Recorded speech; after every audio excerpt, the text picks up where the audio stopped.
And we're live! Hello! I think we're live. Are we live? Go to that one. Yeah, no, you nearly had it. Oh. Yeah, there we go. We're live. We're live. Picture. Is there anybody here? We're here for the live stream. It's another Watchalong. We did the first inaugural Watchalong on Indy Fanatics for the Portland GP last week. And turn one didn't disappoint because it was chaos and we had no idea what we were trying to kind of wander on, going on about. To begin with, Stephen is going to have chat up. You need to keep this one. Oh, thank you. I need to keep this one apparently. There's go. Hello, Nick. Hello.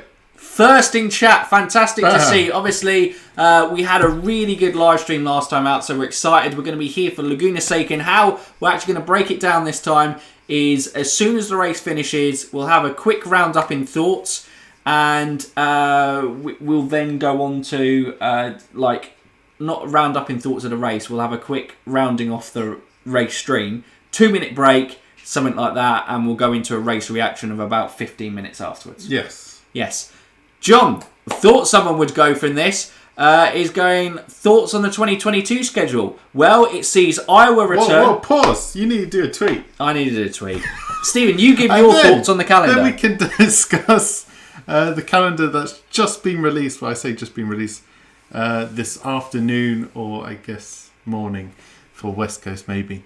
They've... It looks. We've got Iowa doubleheader that's been added to the calendar. The Detroit doubleheader has been scrapped, which is a shame because I know people had complaints about the Detroit circuit for a few years, but this year's races were great. So that's going to be a little bit of a miss. And then other than that, there's not much. Toronto returns. Let me get the calendar up on my phone. It's quite similar to this year's. Obviously, Long Beach goes back to the start of the calendar, whereas obviously this year was delayed because of COVID. And then we finish off with Laguna Seca as the season finale. Again. Oh, I've done it again. What? I've tweeted it without the link. Oh my god. So yeah, it's much of the same, but then we see the return, Return of Iowa, which is great. That's kind of the main new thing. And obviously Toronto makes a return. Well, I guess Iowa's making a return, so they're not. Toronto's new as well, I guess. More races, less gaps. Yeah. And an earlier start, a February start, which is super good because normally you have this massive wait. So February will only have 5 months? 5 month wait? 4 months? 5, 4, 5. Hello, everyone. There's a bunch of people that just joined. Sorry if I don't say all your names individually. But I hope everyone is doing good. Say everyone's name individually, goddammit. The best squid. Now, is this scientifically proven that you are the best squid? Or is it kind of opinion that you are the best squid? How do squids type? Questions that I want to know. Right. Okay, I'll come back in and go. Usually it's me that we have to worry about going off on strange tangents. I've let you go while I tweet for a while there, and you've started talking about the best squids. Well, it's probably quite awkward because they've only got tentacles, haven't they? Squids. Right, yes, okay. Thoughts on the schedule. Yes, Detroit, it is disappointing, but I'm not opposed to the fact that Iowa has come back as a doubleheader as a kind of a big event, but I think that will go down to a single event next year because the teams are pushing for non-double header weekends. They don't like it, and IndyCar is kind of listening to them. Governor Best Squid is confused from whatever the hell you were going on about. He's proven the point. It's difficult to type, so he's gone with a emoji. Hello, Wax Man. If you've just come in on that point, I apologise. Absolutely in there. Don't forget, guys, always drop a thumbs up on those streams if you enjoy what we do, and also if you're new around here, drop us a subscribe. We are obviously to hit 5,000 subscribers by the end of the year, and we'll be live for the Watchalong this weekend, and obviously for the Watchalong for the season finale next weekend, which going on what happens this week, hopefully, it's an exciting season finale between 3 drivers, or maybe 4 even. You never know what happens, but yeah, it'll be interesting to see. Toronto back is great. Absolutely, Eric Burns. It is great to see it back. But yes, the point I was making about double headers, it's going to be good to see single event things. Although it is disappointing, for a fan having 2 races in a weekend, but as an event, I think it's difficult to manage. And also, if we have more places that IndyCar then goes to, expanding to an 18-20 calendar. Did you... No, carry on. Okay, Ignore me. Stephen's sorting something out there, it would appear. But yeah, I think having more tracks, if this leads to having more tracks on the calendar, that can only be a good thing. Because there are so many great tracks that we can have in IndyCar. Exactly. But poll also. So as we've started doing, we've sending out on YouTube on the community post. So if you don't look out for those community posts, make sure you look out the weekend and have your say in the votes. We put out a poll on the weekend. 49% of you... Oh, sorry, no, that was yesterday's one. 47% of you predicted that Colton Herta would get pole position yesterday. Well, he did. Colton delivered at Laguna Seca, yes. So that's not a surprise at all on that front. 18% said Joseph Newgarden. I mean, that backfired. I think everyone was thinking Joseph Newgarden was going to do well here. Kind of perform under the pressure, but he's got it all to do starting in P17 in this race. Absolutely. Will Power only got 8% of the vote, but he was probably the closest to it. Yes. Other than, of course, man who wasn't there, Alexander Rossi, and there were a few comments saying Rossi for pole position. So out of the 16% of other, Rossi was probably quite a high percentage of that in the voting. But as we've got in the votes today, you can still do it. It's live, or you can let us know in the chat of who you think is going to win the race. 49% of the vote is going to Colton Herta, backing him to win from pole like he did in 2019, the last time we were out in Laguna Seca. 15% for his teammate, Alexander Rossi. 20% for Pato Award. Pato! Nice. Alex Below, 9%, and others, 7%, and I think it was Scott Dixon mainly on that front. WWT Speedway is interesting in 2 high-selling weekends instead of 1. Yes. Yeah, it's only once on the calendar though, isn't it? Have I got that wrong? I might have misunderstood that. Herta is just too good at Laguna Seca. Well, the Hertas, it should say, because Brian, his dad, was very good in his kart days as well, and just go from there. I'm going for Pato all the way, but this is a Herta's house. But this is Herta's house, Laguna Seca. Someone said they were disappointed to see Newgarden, or surprised to see Newgarden knocked down round 1. The big shocker from the titleship contenders, starting in P16. 17. 17? Yeah, 17th, I believe Joseph Newgarden is. Oh, yeah, he was a big shot there. I was backing him this weekend, and he's going to struggle from P17, but you never know. Did you see Indy Lights race that guy Carl Kirkwood? Well, didn't actually see the results. Missed the results of the Indy Lights, but obviously know it's the championship fight in that one between Carl Kirkwood and David Malukas. I believe heavy rumours seem to be that Carl Kirkwood may be going to Dale Coyne in that Vassar Sullivan seat. As it feels like the Maya Shank seat will be going to Simon Pagenaud if he leaves Penske at the end of the season. That kind of is the heavy rumours floating about. Go from there. I just uploaded racing at some 99 IndyCars and on Sette Corsa at VIA. Oh, awesome. Awesome. Send a link to that in our Discord or to me on Twitter and I'll check that out afterwards. Kirkwood won by 26 seconds. Wow. Woo. That is mental. Dominant. Crazy. Mike selling rides to average drop. Oh, tired of Michael selling rides to average drivers. I was like, what am I doing? Michael Andretti. Got ya. Yeah, but, you know, come on. Let's be honest here. 2 of his drivers in the team are very good in Alexander Rossi and Colton Herta. They've done an okay if job. Roman Grosjean comes into that team, that's a really pretty good 3-pronged attack that kind of matches, you know, Ganassi and Penske on that front. So let's not be too critical. If it means more seats in IndyCar. That can only be a good thing. And unfortunately, funding for these seats has to come from somewhere. Oh, yes. Is there a new Halo coming out? Sorry, I comment on adverts randomly. No, it's just an advert. It's just a Microsoft advert. Man, how that franchise kind of dropped off a cliff.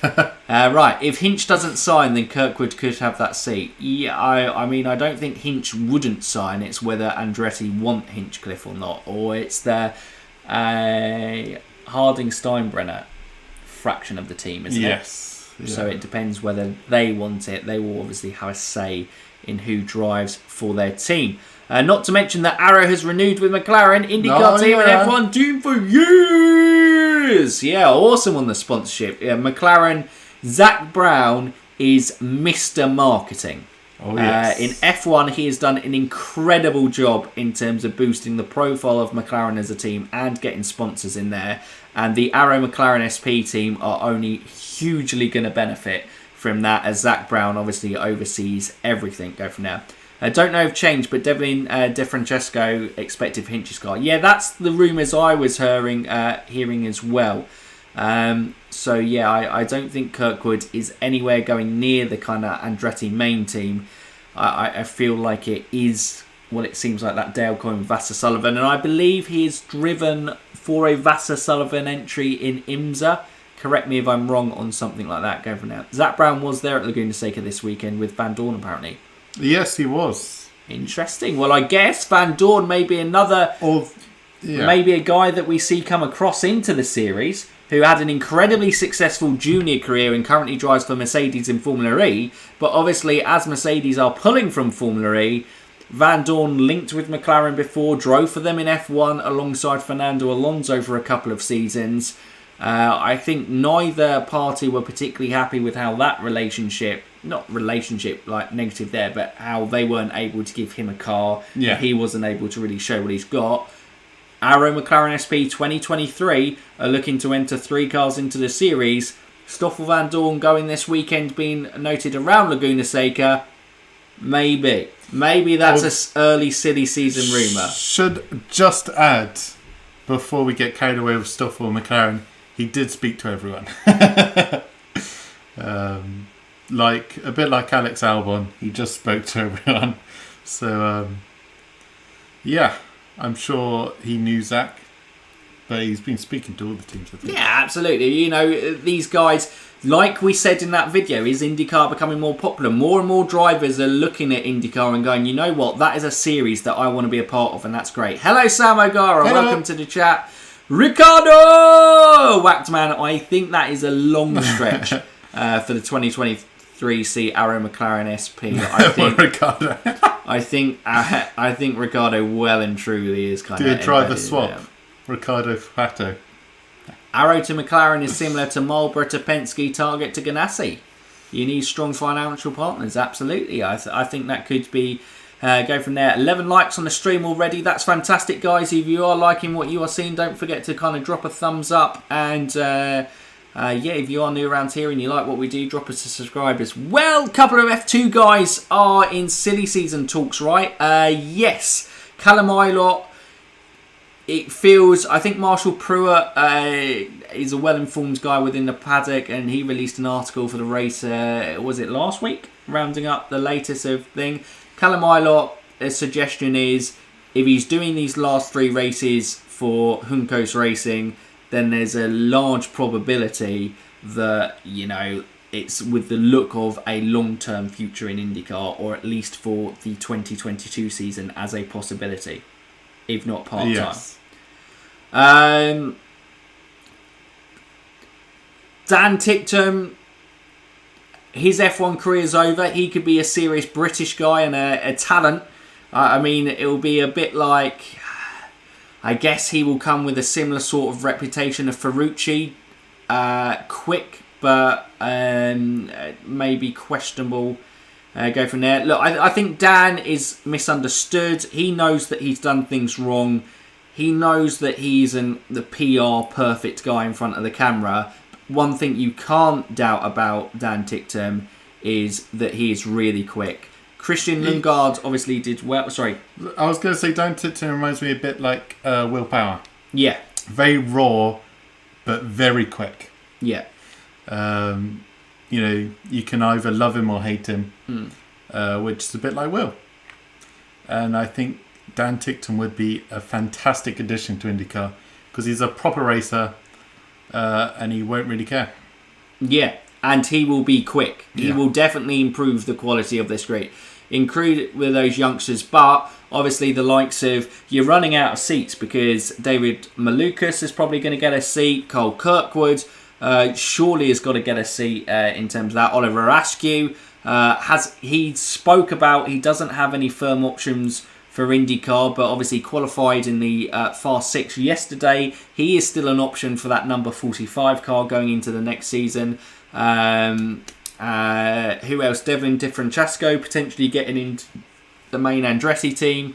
Pato Ward's been interviewed here. He knows he needs to get ahead of Alex Palou today. So, predictions for the race. I suppose championship, because we're all predicting Herta to win, and unfortunately for Colton, that doesn't really affect the championship.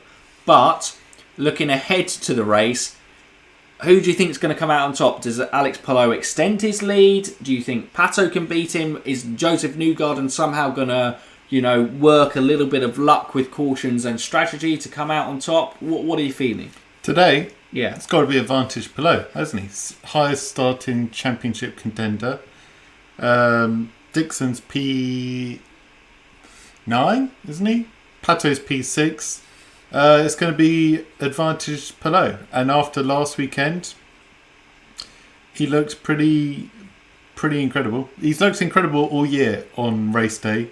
Just Mr. Consistent. I think he's had all his bad luck, so it's all about his own performance, and you can't really fault it. So feeling like it pains me, but to say Palou over Pato, but Palou out of the championship contenders, I think is going to finish the highest. For the winner, for the party poopers in Andretti, Herta said he was going to win the 2 out of the last 3. So he has to win today. But I've kind of got a good feeling about Rossi. Okay. So I'm going to change my outside shout to Rossi. Okay. As the race winner.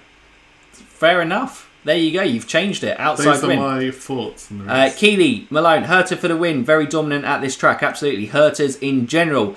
Scotty Mack for the win. Whacked man. That would be great. Obviously, he was fastest in practice too, I believe. Yeah. Jessica Graham, hello in chat. Love the corkscrew sign. The corkscrew sign is brilliant. Having a Hollywood-style sign for the corkscrew is incredible there. Linus Lundqvist will have a seat, according to Nick. I mean, he is a possibility. The talented, another Swedish driver, actually. Could we have 3 Swedes in it? What was that? Oh, yeah. Oh, yeah. What a harden. Newgarden is cooked. Palou can cruise to the title. There we go. Scott, welcome to the chat, and damning verdict straight in. Pato's car is not turning very well right now. He did have a bit of struggle in qualifying, didn't he? Pato doesn't look a man who is looking confident going in this race. He looks pretty stressed out on camera on the coverage right now. I think he's with his girlfriend there, but he does not look like a man who's looking forward to this race, which is probably not good for Pato fans. Chin up, Stephen. Plot twist, JJ wins! Yeah, Jimmy Johnson! Woo! No, you know who actually is going to win today? Who? Hometown boy, Max Chilton! Hometown legend. Represent! Icon. Local icon. Renus hasn't been great either recently, unfortunately. Renus VK is great. The problem is Renus VK rushed back from his injury, and I think that has completely affected his second half of the season. Yeah. I think there was a crazy stat on Twitter I saw this week that in the last 6 races, he hasn't finished above 16th. Yeah. How mental is that, above 16th? My star performer isn't looking good. Oh my God, Rocket Renus, yeah. Oh, unbelievable. It's amazing Pato made it to the Fast 6. It was, Pato was really off and somehow pulled out a lap, but that's what he can do in qualifying. Super quick. Predictions, at least 6 cars will end their races in the gravel tyres or walls. Look at that. Look, get your bold predictions Lots in the of chat. gravel traps around Laguna Seca. Yeah, if you're right. off, you're off. And it kind of feels like a lot of caution potential in there. Or Dalton Kellett to spite you. Absolutely. Oh, no. Oh, Jesus. That's going to break Stephen again. He was broken. Oh, after that. Jesus. I'm really sorry to Dalton. That came out really wrong. Thinking what... Well, it wasn't going to come out right, was it? No, Dalton has improved this year, but he is a back marker as it currently stands. Carlin has made some strides. Absolutely, they look pretty good. I would say Carlin on the last couple of races, especially in qualifying, hasn't quite worked out in race strategy, but then again, it seems when we talk about Carlin, they're a kind of half in, half out team. Like they just don't really seem committed to the programme yet. They talk about bringing a second car, and I think Max Chilton talks up about having a second car to help with it. But having a single car team is very difficult. Yeah, could be home for Dan Ticktum. Could also be obviously has that Carlin link. Could also be a home if they go full time for Connor Daly. Have a very good relationship with the Carlin team, so we could see Connor Daly go full time alongside Max Chilton sharing the drive again with a oval specialist driver. I don't know, not a specialist, but maybe like a Pietro Fittipaldi who's done ovals only this year as well in place of, or they may just not. They may run 2 full-time cars on road and street courses and only Daily on the ovals. I don't know.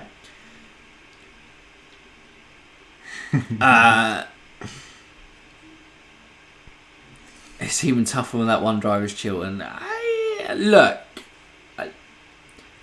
I think Max has had some pretty decent results considering within IndyCar. I just saw Sam Previous comment. Yeah, I know. It hurts. Best Max racing in the world right now. A Malukas, HMD and Carlin partnership, potentially, although I think, again, that's a rumour, maybe one of the rumoured Delcoins. I don't know what Delcoin. Because, although Takuma Sato got rumoured this week of going to Delcoin, didn't he? Yeah. So that was certainly an issue. I still miss the old Laguna Seca. I was practically a short oval with the corkscrew. They changed it to upgrade to FIA specs. Yep. I mean, what else races? I presume that was for the MotoGP stuff, because obviously F1 would never race around Laguna Seca because the cars would break. Yeah, it was a hell of a performance from Askew yesterday, 4th Amendment. Great shout on that one. Go from there. Up to 17 likes. Great stuff. Thank you for all that. I love the way you say Newgarden's name. Please say the name of these drivers. Oliver Turvey and Gerhard Berger. Is that okay? Don Davis? No, I don't know. Joseph Newgarden. I think Sato is going to coin. Maybe Sato and Kirkwood. Yeah, that's a rumour. And I mean, to be fair, Sato and Kirkwood, that's a pretty great driver lineup. One of the best young talents coming up. And Takuma Sato, you got a potential of winning the Indy 500 there. So, yeah, I think we're just going through the pre-race rituals. Alex's hair's looking a bit flustered today. He looks all a bit out of shape there. He does. What's going on, Alex? He looks a bit nervous, doesn't he? Looks like he could bottle it. Oliver Askew's got the curtains going. Sporting the 90s boy band look there. He's like, he heard me. He's dedicated to it, oh, damn, my curtains. So I got embarrassed by it. Oh, poor for now.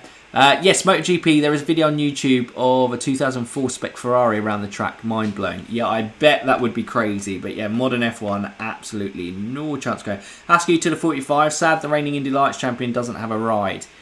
I would love Askew. I think many a time we've spoken about Oliver Askew going to there. Look, you've seen how well VK's done. You've seen how well Herta and Pato have done coming into the series. If you back this kid Askew, like, the only reason he fell off in that second half of the season for Aaron McLaren was he was driving with concussion. It was a bit like Renus this year. Yeah, absolutely. You know, you're not going to turn around and say Renus isn't a great driver in the series because, you know, he's won a race with Ed Carpenter Racing and his qualifying performance was immense in the Indy 500. What was he? Second row of the grid? Third, wasn't he? I believe Renus VK was. What? I was going to say, wasn't he first? No. Dixon got pole. Herta was on the second row. Oh, yeah, he would, because the line of 3. Yeah, absolutely. He'd be on the first row. I'm sorry, I was getting used to the load 2. Indy 500, obviously, it's a 3-car. Askey is very talented. Hopefully, he can get a full-time seat. Yeah. Fingers crossed. What do you think of Pagano to MSR? I think it's a very experienced lineup, my Shank Racing have, for really kind of driving the team forward. Emma and Scott Dixon there. Scott Dixon's got to pull out a huge performance if he's going to go into the last race with a chance of the title. Colton, as always, Mr. Cool, Mr. Relaxed. He knows what to do around Laguna Seca. Well, pressure's on. He looks chilled. Made a promise. He did make a promise, and if you make a promise to Indy Fanatics, we hold you to it. So we will fly out to California and go, what's going on, Colton? We won't have to, though, because he's gonna bring it home. Master Bots, I feel like you're trolling a little bit. Dalton Kellett to Andretti. Absolutely, why not? How about Alfonso Ribeiro in a Carlin Indy Light seats? I doubt it. No. Motor racing is most unfair sort of all. Tommy Kendall said it best. Talent guarantees you nothing. Absolutely. You also have to have talent, be in the right place at the right time, and be in the right circumstances, be able to kind of, generate the right stuff, the right funding. There is so much that needs to go your way to be a successful racing player.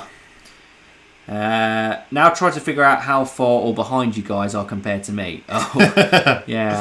Apologies for that and go from there. Wow, up to 29 people already before the race has started. Awesome stuff. 33? Awesome.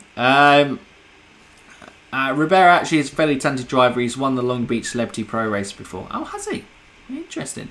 Thanks, Ewoks from Ender. Love having you in chat as well. Always good. Obviously, remember you when we were doing live streams over on F1 Fanatics as well. So thanks for jumping in and showing your love on Indy Fanatics. But yeah, Detroit GP does one race next year. The old doubleheader is dead. Yeah, I think teams are getting their way, and Roger is listening. They do not like doubleheader weekends because obviously the cost involved if you have a big wreck on the Saturday race. So they did not want to go for that. No disrespect to Dixon, but he is in the sunset of his career. Very few drivers get a triumphant send-off, not a knock, but this is how most careers in racing go. They tail off. Absolutely, Scott. But I'll be honest with you, people probably said that after 2019. And then he won the 2020 season. Because where did... He finished about 4th in the standings in 2019. Did I get that right? Or am I making it up? He might have well have been 3rd or 2nd, knowing Scott. But yeah. I wouldn't write off Scott Dixon at 40 just yet. I would give it a few consistent seasons before saying this is the decline of Scott Dixon, shall we say.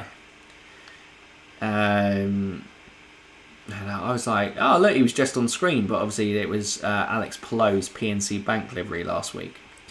What are your thoughts on Iowa doubleheader? I think we loved the Iowa doubleheader back in 2020. It was 2 brilliant races. On an oval, I think is probably the best way to have 2 doubleheaders.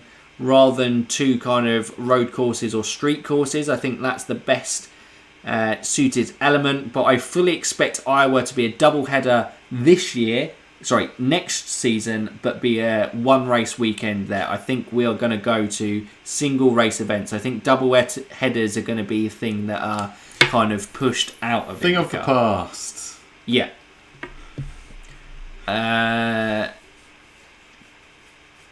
Scott will win the 2022 championship. Heard it here. Early predictions. I fancy an Englishman winning here. So that's Jack Harvey or Max Chilton. Hope to boy! I don't know if you know that Max Chilton comes from around our area. Goes about 20 minutes. Well, he doesn't live there anymore, but he used to live about 20 minutes away. Does he not live? Does he still? He commutes out. He lives in Does he Reigate. actually? Yeah, He generally. commutes out for every race? Yeah. Or does he stay over there for a period of time? Mate, he's minted. He commutes out. Jesus. The Chilterns have money behind Well, them. he lives about 20 minutes away currently. Yeah, absolutely. New TV schedule doesn't impact you lads much, but here in the US, all but 3 are on network TV. That is huge. Absolutely. Yeah, saw.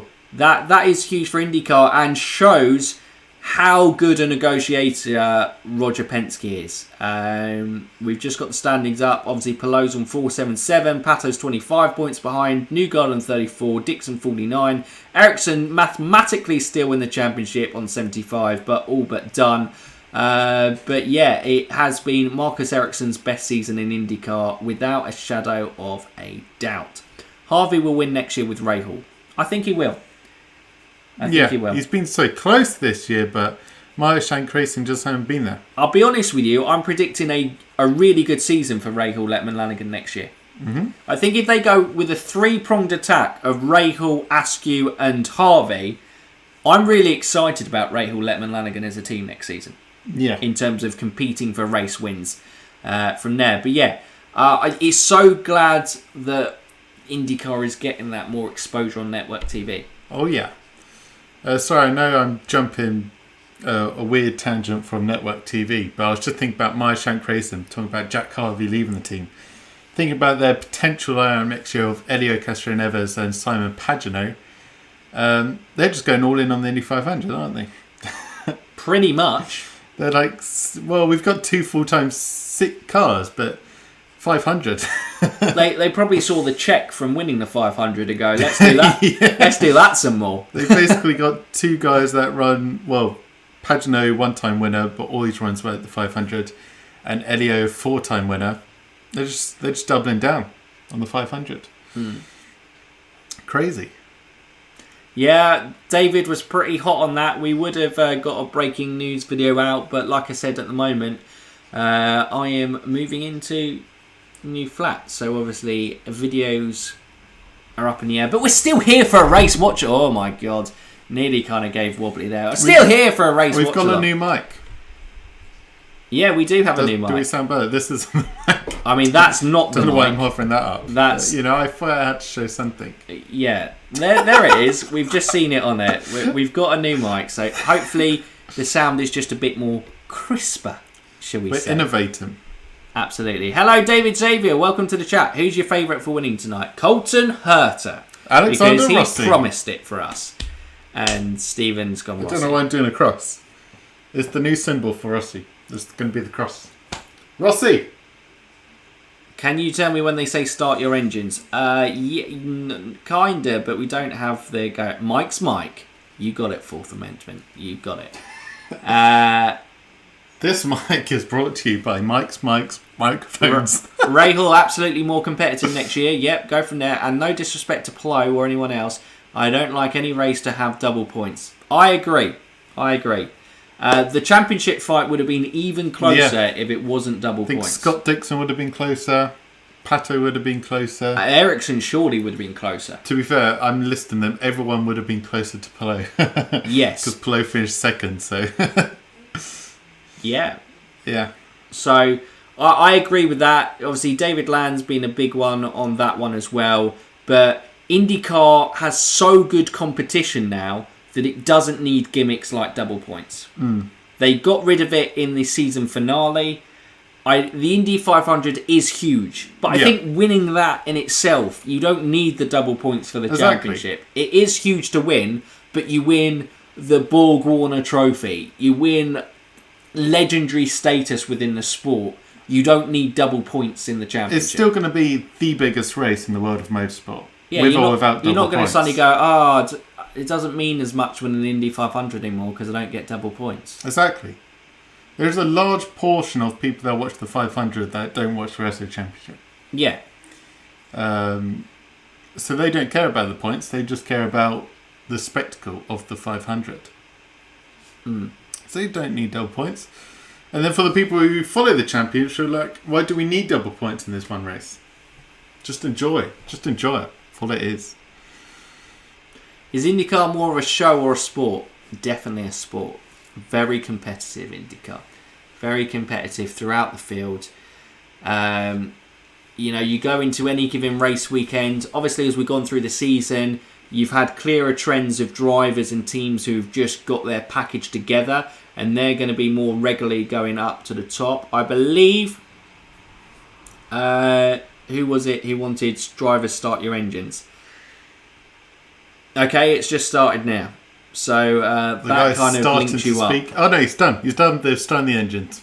The engines have started! Okay, engines firing. It didn't have double points in the past, and there were still plenty of people racing hard at Indy. Absolutely. You see, look, winning the Indy 500 is just brilliant. Which driver has the best farts? What a question. What a question. Is best fart something that you can actually classify as a thing? I don't know.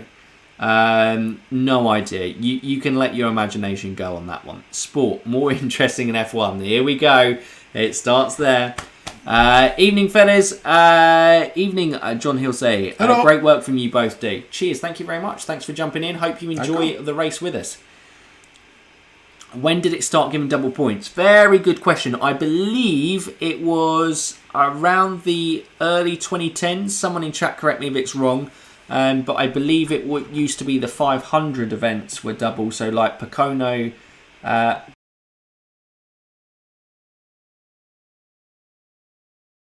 500-mile event that was awarded double points. But I could be wrong. But yeah, people can let me know on that front. But yeah, Stephen's just lining up live timings. The drivers are going out to do the formation lap. We are almost at race time. I'm excited. I'm excited just to see the cars roar through the corkscrew for the first time. And I think it's going to be a really interesting race today. It's 2 races. Like, the championship contenders can't afford, now with Palou being ahead of them, to play it safe. Yeah. So we could see a hell of a race from Joseph Newgarden just going, well, if I'm going to go out of this championship fight, I'm going to go all.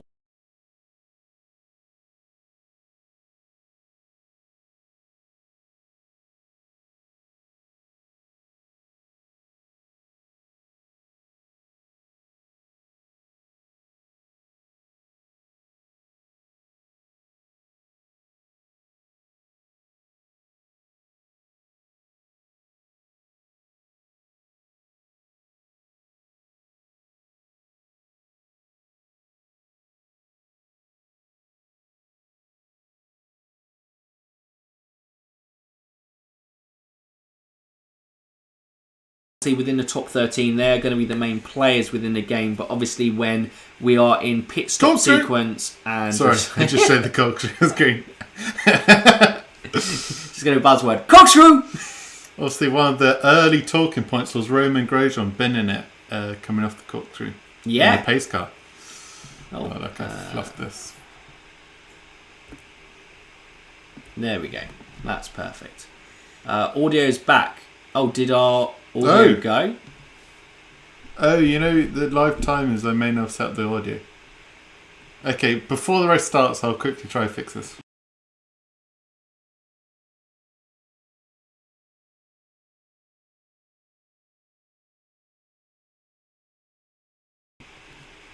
Okay, there we go. We got audio on this one. Oh, we got audio?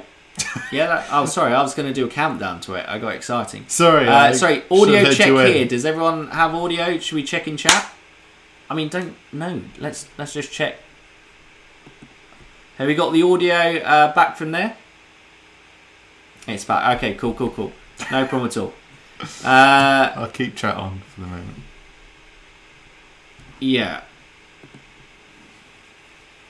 Whenever you show off the position, the audio shuts off. Okay, yeah, cool.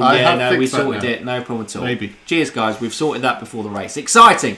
But anyway, front row grid. Colton Herta, Alexander Rossi. Power is on row 2. He'll be going for a win, obviously, as well. Alex Palou, obviously, in P4 position as the driver's going on the top of the hill. Look, it's such an amazing thing. One of the guys in the comments said, if you sit on the top of the hill, you can basically see all but 2 corners. It's such an incredible scenery landscape that Laguna Seca is. I mean, what a place to have a racetrack. Go from there. I was cutting off the rows there. Anyone guys back here? Sato VK maybe playing woos. Harvey and Hunter Ray. Those guys are way at the back. Ilott alongside Jimmy Johnson and Dalton Kellett rounding off the end. Clearly, I made him upset. He would have got pole if you heard him mention that. Yeah, absolutely. He's like, what have I got left to fight for? Not even Mike believes in me anymore. To be fair, another impressive one from, hometown hero Max Chilton coming in P10. Yeah, look, it's a good one. Yeah, absolutely, Nick. Love that IndyCar races are old school road courses. Absolutely. These, to me, are proper racetracks. Elevation changes throughout, sweeping corners, technically difficult tracks. They're narrow, but IndyCars, because of the speed that they go up, they go at, and obviously the manoeuvrability of the cars means that overtaking is, much more possible on these tracks. Go from there. But I believe we are just about to get to the Formula. Are you really going to tell me this is a better circuit than Sochi? Yes. Yes. Stevens jokes in. Yes. 25 likes on the stream. Love it. Laguna Seca actually is, I believe, a state park which limits the number of races they are allowed to run. Really? Very interesting. Okay, here we go. No. I think we got one more lap. We got one more lap. One more lap? I'm pretty sure. Well, they haven't lined up, have they? We're going through the corkscrew! Yeah, corkscrew! As you know, it's difficult without commentary. I think they will line up this lap. Dave, yeah, they're lining up. Dave, don't do this. You're going to get us banned. Oh, and as they go, okay, here we go. The cars are lining up. We won't go back to that one. Those Indy Fanatics ruin my qualifying. Absolutely. But the race is about to start. The cars line up. Colton Herter is leading the pack with his teammate Alexander Rossi alongside him. They go past the long last corner as they run past. And we go green here at Laguna Seca. What a dragged out start that is. Rossi settles in behind T1 Palou. Palou has already made up the position on Will Power. Yeah, Will Power's the inside line. He's not going to give it up. Pato Award looks like he's there. Scott Dixon. Oh my God. Chaos between Dixon, Pato and Askew lost a lot of places. But Dixon is now behind his teammate, Alex Palou. There's been an off. Felix. No, that could be Pato. That could be Pato. Oh, no, it was... No, Phoenix Rotovic. Sorry. I thought it was gone. It was an Arrow McLaren, but he had black on his car. I couldn't see the blue that was Felix, so it goes from there. But Colton Herter at the moment has absolutely stormed out into the lead. Looks like it's already probably about 7/10 of a second lead already. That's just me guesstimating. Who knows? We'll go from there. But Will Power slots in at 3. Alex Palou's there. And Scott Dixon has moved all the way up from 4th. What a mega start that is. Actually starting in 8th. Yeah. On that front, we'll try and go from there. My stream of Indy is like 1 minute off. No! You can pause us for a minute if you want. And then you can catch up with us so we're not obviously getting spoilers as it goes ahead. Pagano also looks like he had a reasonable start. Let's go. Dixon 4th. Pato 5th. Marcus Ericsson actually. Very good start. He is currently in 6th place, that looks like. Pagano 7th, makes up 2. Oliver Askew obviously dropped down. Did he? Was he that high? No, Ericsson hasn't made up any positions. He qualified 7th. Was he 7th? Sorry, I've made that up. Dixon qualified 9th. Dixon's the biggest mover there. I thought Dixon was 8th. Maybe he was. Pato Award has had a lively moment as the Ninja. So this was a replay of the start. Sorry. They go, oh my God! Rossi's going to move. Rossi's off. Rossi's gone. Rossi is off into the dirt. It looks like he was making a move on Colton Herter, and Herter closed the door. They came together wheel to wheel, and Rossi is off. If you had Alexander Rossi in your fancy like me and Stephen did, got it. Dixon Championship candidate. Told you Rossi stinks. Oh dear, here we go. We've gone from there. Rossi isn't out the cars of yet. Okay, so it looks like no, he just lost it on himself. He got loose coming out of the corner, tapped his teammate's wheel, and then just went full off. That is he'll be able to get that car restarted, but Alexander Rossi's race is done. Herta went off, opening the opportunity to Rossi. And then, Rossi just loses it. His rear goes, he tries to correct, and then corrects into Herta. Almost there. He was almost there going wheel to wheel, and just something gave in the car. So, Herta gave that opportunity, allowed Rossi right up. Actually, just in the last part of the corner, I don't know if he got too heavy on the accelerator, trying to get a good exit from the corner. I'm sure if you're listening to the commentary on there, they'll probably give a more accurate description. But I imagine he's probably got on the throttle a little bit too early, making the car a bit loose on exit, and he's lost it into the tyre. It's those fine margins, but bang, that is Rossi's race done and over with. And Bremser, worst luck this year for Rossi. You could probably say for 2 years in a row. But that, to me, looks like driver error on there. That may be harsh, but that is the fine margins from there. Hello, Rossi girl. Oh, dear. It's a tough one. It looked like he just lost it. That is... the rear just stepped out. That is not a good point to come in. Rossi fan girl. Rossi being impatient. Hello, Steph. It was tough because the opportunity was there. Obviously, Herta stepped out. Rossi had so much speed that he couldn't really slow down. He was committed. I think when you are a driver desperate for a win like Rossi, a couple of people saying, Nick saying Rossi was impatient. Go from there. Look, these guys are competitive. You see a gap, and he knows how good Herta is here. He doesn't know whether his next opportunity might have come. He felt like that was the opportunity to get past Herta, and it looks like he just got on the throttle too early on the exit, got a bit loose. It was Felix at the start, spun round. I don't know if he got tapped. There, it's hard to tell. We'll probably get a better angle of things here, or whether he just loses it mid-corner. No. Who are we on board with here? Graham Rahal. I've seen this is for the... Graham Rahal's there. Sebastian Bourdais has gone in for an early pit stop. So has Felix Rosenfist. Now, obviously, we saw the alternate strategy work out last week really well in the race. Looks like we got quite a lot. Callum Ilott has, Jimmy Johnson, Alexander Rossi obviously is coming to the pits, and Takuma Sato. Takuma Sato has come in. Yeah. Rumours were suggesting the reason he is leaving Rahal Letterman Lanigan is because he lost the Panasonic sponsorship, so obviously lost a big bit of his funding. So you won't be seeing any more kind of nice Panasonic liveries with Takuma Sato. Just to confirm, so Scott did start P8, so he made up 4 positions now with Rossi going out. Ericsson did start P7, so Dixon was the biggest mover there of the top 10. Scott McLaughlin's actually made a big jump. He started P16 and now is up to P10. He was probably the biggest mover. In fairness, Scott McLaughlin, like we said, he clearly had pace. It just got knocked out in qualifying. He didn't make it to the fast 12. That's going there. I think actually it looks like... We've had a quick caution, which, well, obviously people getting frustrated. Incredible. The pack bunches up right behind Colton as he gets ready to decide when he's going to put the hammer down and lead this pack. I imagine with Colton and how good he's here, he's just going to go early, and it looks like it's gone early. Obviously for the championship, this moves Palou now into positions. Pagenaud's making a move on. Pato is right behind Dixon. Oh, but he didn't make the move. Marcus Ericsson is now all over the back. Roman Grosjean has a look on Oliver Askew. He's going to make a lunge up the outside. Does he make the move? He hangs tight around the outside. He's got the inside for the next corner. Gets a little bit of dust and doesn't make the move. Ericsson's made on Pato.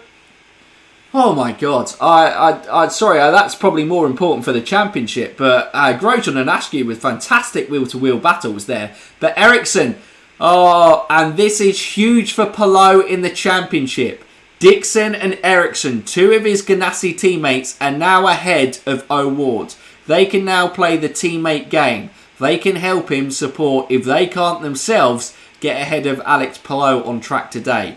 That is now 3 Ganassi cars ahead. Power obviously can do the teammate game in trying to keep Palou behind, and obviously himself will be wanting to go for the victory. Where is Newgarden? Has he made any real moves? He made up only one position in that starting bit and is still currently P16. Wow.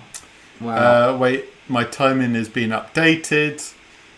It's still telling me he's P15. P15. He's made up 2 positions since the start. I mean, it's not the type of dreams that it's going to go. As things currently stand... Pagano's now looking at Pato. Pato is struggling.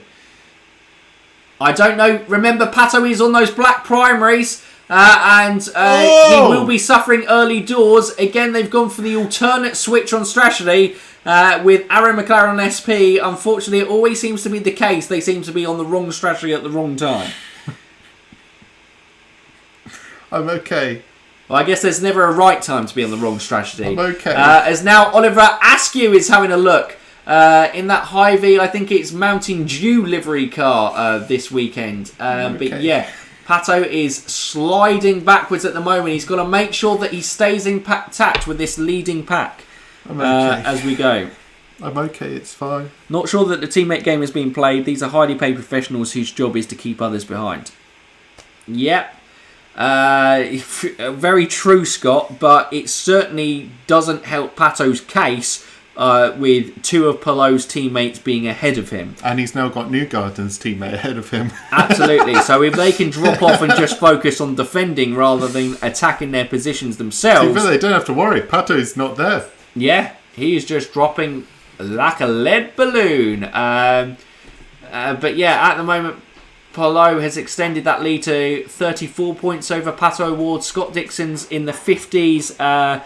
Joseph Newgarden's 54 and Ericsson moves out to now 80, which obviously would make it mathematically impossible for him to win, though it was pretty harsh on there. Scott McLaughlin, again now running in the top 10 like you mentioned earlier, but it looks like Ed Jones might be having a go. Ed Jones, I guess, fighting to convince somebody else that he should be in IndyCar, because it very much seems like he's not going to be with Dale Coyne next season. Which seems strange because, you know what, he's not been bad at all this year. Yeah, he hasn't been spectacular, but, he's been pretty good. He hasn't been a backmark. He's always been there in the midfield, challenging for those top 10s. And a lot of weekends he hasn't been that far off Roman. Dave Smith. Can it not last? Yep, it looks like, but is that due to the fact that did Kellett pit when Ilott and Jimmy Johnson did? No, he did not. He didn't. He must have, surely, because he couldn't have been that far behind. Okay, let me check. All right. There's been a challenge. There's been a challenge made. The stewards will look into it. And Ed Jones has made that move on track on Scott McLaughlin. I was like, Scott McLaughlin's got very close to someone. But no, it's because Ed Jones has taken him. So Ed Jones moves up into the top 10. Look, what did I say? Kellett hasn't pitted. Really? Can confirm Kellett hasn't pitted. Wow, he is massively going to miss out on that. Not that it's obviously a huge deal. He is technically running last out of the no pitters. Back from there, Joseph Newgarden is on the tail of Ryan Hunter-Ray. Isn't close enough to going an overtake. Obviously, we're lap 8 of 95 here at Laguna Seca as we run through the corkscrew with Joseph Newgarden there. Hands, it's always so fascinating to see the hands go through the corkscrew because it's just such quick work with these drivers. Obviously no power steering in IndyCar, so it is a real physical challenge battling these corners. And Joseph Newgarden has decided to pit. He is pitting, so going very early pit stop because he looks like he's on the black primaries. Can you confirm that, Stephen? It looked like he was on the primary tyres. He was on the reds. He was on the no.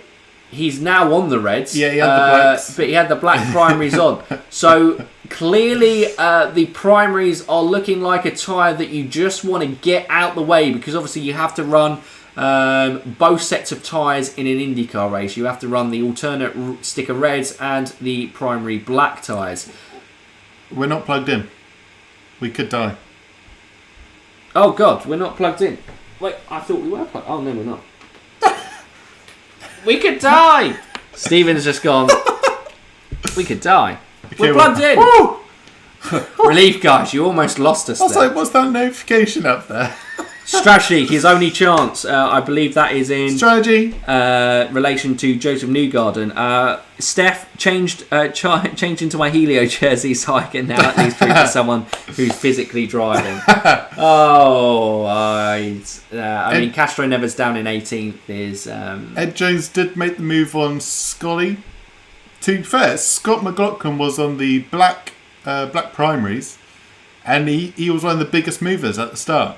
So super start from Scott. Well, I'm going to be honest with you. The black primary tyres seem to have been guys who've done okay at the start of the race, but the red, the sticker red tyres really benefited from the safety car. It seems that safety car restart and getting temperature into those black tyres must have been difficult under safety car. And go from there. Mark Miles, the president and CEO of Penske Entertainment, is currently interviewing. I presume you don't need to bring that up. We can't comment on that, can we? Well, what's he saying? Come on. I presume he's talking about the schedule because we can't talk about the actual race and the reds versus blacks, and it is red dominated at the moment with 9 out of the top 10 all on those red tyres. Anonymously, and I can't even say it. Pato Awards being the one out. As you may have predicted, Herta has gone a bit in the distance. He had built up a 5-second gap, but Will Power comes into the pits. He's the first one out of the front runners. I don't know. There might be something wrong. I think there's something wrong with Will Power's car. They're looking at the engine cover. Oh, this sums up Will Power's luck. They are taking the engine cover off. This takes Will Power out of contention for today, and another position that Alex Palou inherits from guys having trouble within the race ahead of him. Was he in your fantasy, Stephen? Yeah, he was in my fantasy. Oh dear. Engine problem, full power. Tap the carb. Going from there. Typical power, no power. Yeah, all the jokes coming in from here. Oh dear. So, Herta now. I imagine Herta, as it looks, unless cautions and strategy comes into play, he's in the absolute driving seat here. He can manage his gap, he can manage his fuel. He's so good around here anyway. He just has no one on his tail, no teammates there.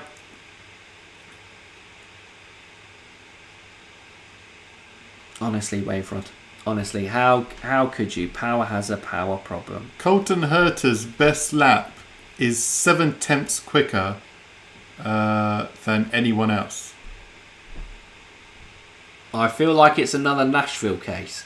So unless cautions kind of affect him, he just hopes for green laps and just go. And Colton is on screen here, and he is just in cruise control. And Pato is making just defending against Oliver Askew. Goes wide, kicks up a little bit of dust at the corner, maybe to blindside Oliver Askew. I don't think you can do that, but I guess it's an interesting one, having literal dust at the side of the track from there. Jones has now closed right onto the back of Oliver Askew. It's going to be interesting to see when Pato does switch up those black primaries. Now, obviously, I guess the red tyre, we haven't properly seen the pit window open, have we? Because obviously Power pitted, but that was for Edio just come in. I think he was on the black primaries and he's gone on to the reds. I was going to say, we've had tons of pits. I was looking at it wrong again. Those are the 5 guys. Love that from Scott Miller. Only one person can beat Herta, and that is Lady Luck. It was a weird time for Simon Pagenaud to pit because he was on the reds, and obviously Scott McLaughlin and Pato were both on the black, so it kind of makes sense for them to come in. But a bit of an early stop for Pagenaud, I would say. Maybe he was just struggling on those red tyres. It's going to be interesting. The Penske cars have had issues out there. I mean, he's banged on another set of reds though, if I'm not mistaken. Yeah, he's on another set of reds. Okay, so it's going to be interesting. I'm not sure whether this is going to be a 2-stopper or 3-stopper race. Newgarden looks like he's right on the back of someone, Callum Ilott. He's going to look to obviously make quick work of the rookie here as he goes, as we lead up to the corkscrew section and getting to the main straight. Good to see you in chat, John L. Rogro is on the go. Go from there. Roman looks keen on a podium. Palou feels destined for the title. I mean, good to see you in chat as well, Chris. And Chip, good to see you there as well. I like the way Roman is moving. Is that Chip Ganassi? Yeah. Spy? Yeah, absolutely. Chip goes by. Chip, do you prefer to go by Chip Ganassi, or do you prefer your alias Chip Stetson? Newgarden does make work of Eilert, and he will be looking to make quick work of Jimmy Johnson as well as Dalton Kellett. A little bit. It's important for Newgarden on his strategy not to get too bogged down in traffic here. He obviously was an early pitter, and will be looking to was he early pitter? He hasn't pitted, has he? Newgarden. Newgarden did pit. Okay. Remember, he was the very first of the Black Primaries to pit. He was indeed to go alternate on the strategy. Yes, he did. We're lap 15, had quite a lot of green laps. Obviously, we had that early caution with Alexander Rossi as he lost it coming out of a corner, touched wheels with teammate and current race leader Colton Herter, and basically spun his race out of contention. Ericsson and Max Chilton going to the pits. And Jimmy Johnson. Don't forget about Jimmy. I apologise. Jimmy Johnson is also in the pit. I was just watching the guys that I could see on the timing screens. Pato Ward is now trying to make his way past Callum Eilert. Callum Eilert is defending hard. He's learning it's a hard life in Hinko's racing. But Pato has completed. It's going to be tight. It's going to be tight. And he's done the undercut on Marcus Ericsson. That's going to send shockwaves. That's dramatic. Yeah. Callum Eilert is kind of almost like a back marker. He's got himself in the way of Pagano and Ericsson. Ericsson did fantastic to position himself ahead of Callum Eilert, and Hunkos kind of stopped Pagano's chance going from there. Scott McLaughlin comes through as well, as he is right on the rear of his teammate Simon Pagano. Wow, yeah, it's going to be interesting there. So Grosjean is now in the podium positions, obviously yet to pit. Whoa, Felix Rosenqvist spins on the corkscrew again. He's moving. Whoa. I think he's comfortable. He hasn't caused any issues there. He's kept it going. It may have just been a local yellow through there, but yeah, it's not going to be a go from there. And Oliver Askew pits. It's going to be interesting once we start seeing these top guys coming into the pit to see how well Pato's undercut has worked. But obviously, with the pace you get from the undercut with those new fresh tyres, you obviously have the older tyres towards the end of your stint. So even though he may be flying at the moment, he's going to start to struggle a lot sooner than the guys that pit around about now. And has Ryan Hunter-Ray pitted, or he gets? Yes. Let me double check. Yeah. Ryan Hunter-Ray's pitted. Okay, so Ryan Hunter-Ray on the pit has made up a move Alex ahead. Palou is in the pits. Alex Palou is in the pits. There you go. Roman Grosjean making a move on Scott Dixon. Scott is in the pits as well. So that was for position, it would appear. So Roman Grosjean is got big laps ahead of him here. Graham Rahal, I imagine, is going to be the driver who goes long. Expect Grosjean and Jones to come in the last couple of laps. No, actually, I imagine seeing Grosjean, Jones and Rahal. Can they make the overcut work? Go. Where will Pato be in regards to Alex Palou? Obviously, he lost out a lot. I think Palou's clear by a mile. I think he's got plenty of room. I don't actually know where Pato is. Has Pato got ahead? No, Pato has jumped Palou. Look at that. Oh, has he? No, he hasn't. The timing sheets are going absolutely mental. No, no. They're not helping Stephen out Palou at all. is ahead. Palou is ahead. Jesus. And Newgarden is ahead of O'Ward, interestingly enough. Yes, because he was... So Newgarden, a big mover on that undercut. Go from there. Just a replay on screen of Felix Rosenqvist losing it on the corkscrew. Took a little bit too much curb in entry. Good recovery. He kept the engine going. So he did. Fair play to Felix. And kept himself out. Colton Herter, obviously, he's another one who hasn't pitted yet, the race leader. Kind of forget because he's in a race of his own at the moment. So we are seeing that the force of the undercut is looking super strong here. With Newgarden only 4 seconds behind Alex Plo at the moment. So Herter, he probably doesn't... Herter did build up quite a bit of a gap at the front, but he doesn't want to stay out too long on these red tyres. I'll check his lap times. Scott, I love the comparison. Newgarden might be on a Schumacher France 2004 tyre strategy. Yep, where he just pitted about 4 times and said, I'll just be quicker than everyone else. And just did flat out laps on those 4 pit stints. That would be an incredible one. Go from there. I'm loving all this kind of Roman Grosjean loving in chat. He's been a real feel-good driver in the series so far, and he is having a cracking race. Tell you what, though, these guys need to pit because they're losing big time. They're losing about a second a lap on the fresh pitters. But the question is are they going long to get an extra pit stop in? Because bearing in mind the guys in Newgarden pitted were quite a few laps ago now. Rahal was in the pits. So Rahal has chosen to go in the pit. He's clearly the strategist has gone, no, we're just going to kind of bail on that strategy. Well, we're losing too much time. A second is a lot a lap to lose. We've lost signal! We've lost signal with Palou, but he gets past Bourdais on track. I don't know if Bourdais... It looked like, I thought Bourdais, he'd come out ahead of Bourdais anyway, but I don't know if that was a retake. Bourdais had taken Palou and Palou had retaken Bourdais now. But yeah, interesting there. Colton Herter, this has surely got to be his quick lap in, getting a little bit loose out of the corkscrew exit. Is he coming into the pit this lap? No. Is that the pit entry? No, here it is. Here's the pit entry. Yes, he is. Colton Herter is into the pits. The current race leader, the guy who has dominated 19 laps of the 95 so far. I wonder if they'll leave Grosjean out to lead a lap to get an extra point. But he really needs to come in because he's losing big time as well. I'll be honest with you, they could do that, but he probably would lead on the next sequence of laps if he keeps going at the pace that he is going. But it looks like Grosjean has stayed out. Yeah, he has not come into the pits. It's an interesting strategy because he's going to go way back when he comes in for his pit stop. So this is the interesting one. Where does Colton Herter come out in relation to Alex Palou? It looks like he is absolutely miles ahead. It's not even close.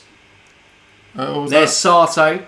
And yep, it's not even close. Yeah. Colton Herter is in a race of his own right now. Palou's been struggling on the fresh set of tyres. He's been lapping fairly slowly compared to the other guys that have the fresh pitters.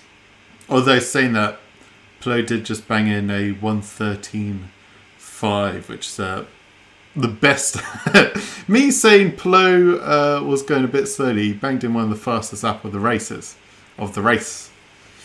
Bourdais in P6 up 15 spots. Wave rod spotted there. Is that on genuine strategy? If it is, that's incredible. Who's that? Bourdais. Ericsson has been the most impressive driver this year when you consider his teammates, potentially. He certainly has had his most impressive season in IndyCar today. Grosjean in and very loose. Almost lost it into the wall going on there. Palou is going quicker and quicker. Palou's just done a 1:13. I've lost him. Ed Jones is in as well, so the last 2 guys out there to pit have come into it, but obviously they've got some major mileage in the tank as it goes. Palou's just disappeared from my timing screen. Well, he's still on the main one on the TV. I was like, what? He's gone. Does that move it on the... Yeah, it's still lined up, I'm pretty sure. Yeah. Cool.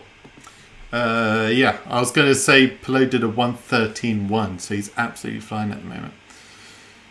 And we see, where does Roman Grosjean come out? Ed Jones came ahead of Jack Harvey, but he's going to be eaten up here. It looks like Jack Harvey and Oliver Askew just got past Ed Jones there. They've lost a lot of positions. Grosjean came out 11th, so not too bad. Not too bad. McLaughlin obviously made up a position there in P9. Award 6th where he started this race, but Newgarden, huge winner from the first round of pit stops. Although he is going to be the one struggling first. He's been on those tyres for 18 laps now. Those reds. Absolutely. I mean, he is absolutely set for at least a 3-stopper, if not a 4-stopper.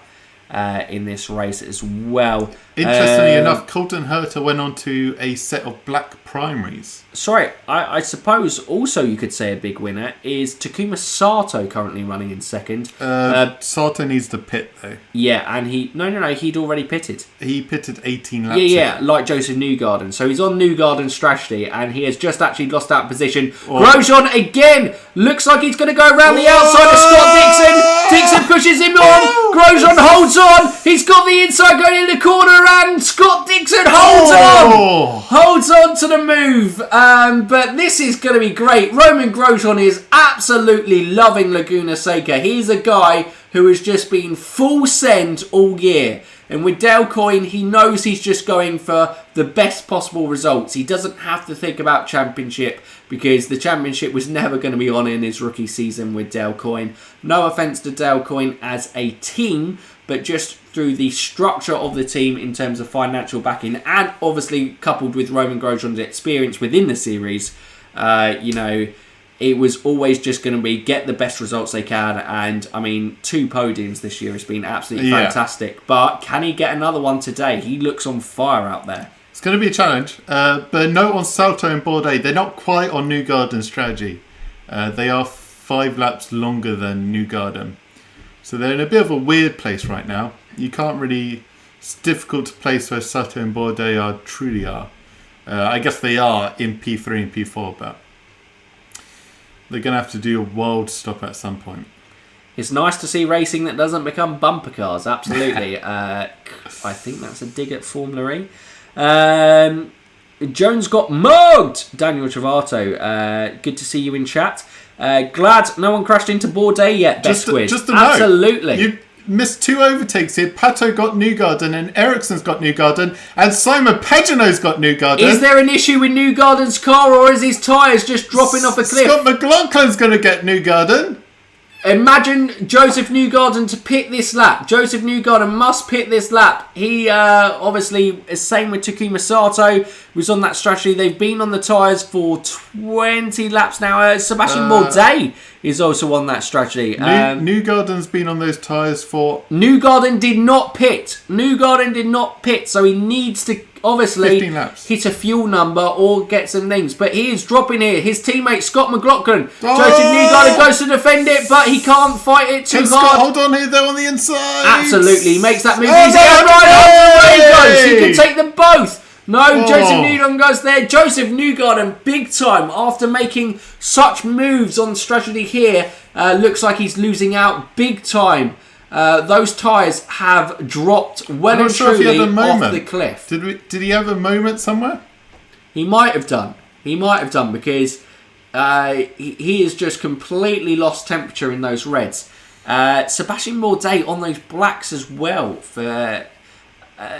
Bourdais and Sato on the alternate strategy, actually ahead of Newgarden, looking in a really great position here. I'm really not sure where they truly stand. Yeah, look, we don't know where they truly stand, but I think weird spot. They're in a great position on that strategy. Possibly, I don't know. Well, they both pit anyway, and Newgarden is in the pit, so those guys have pitted Bourdais stays. Bourdais stays out.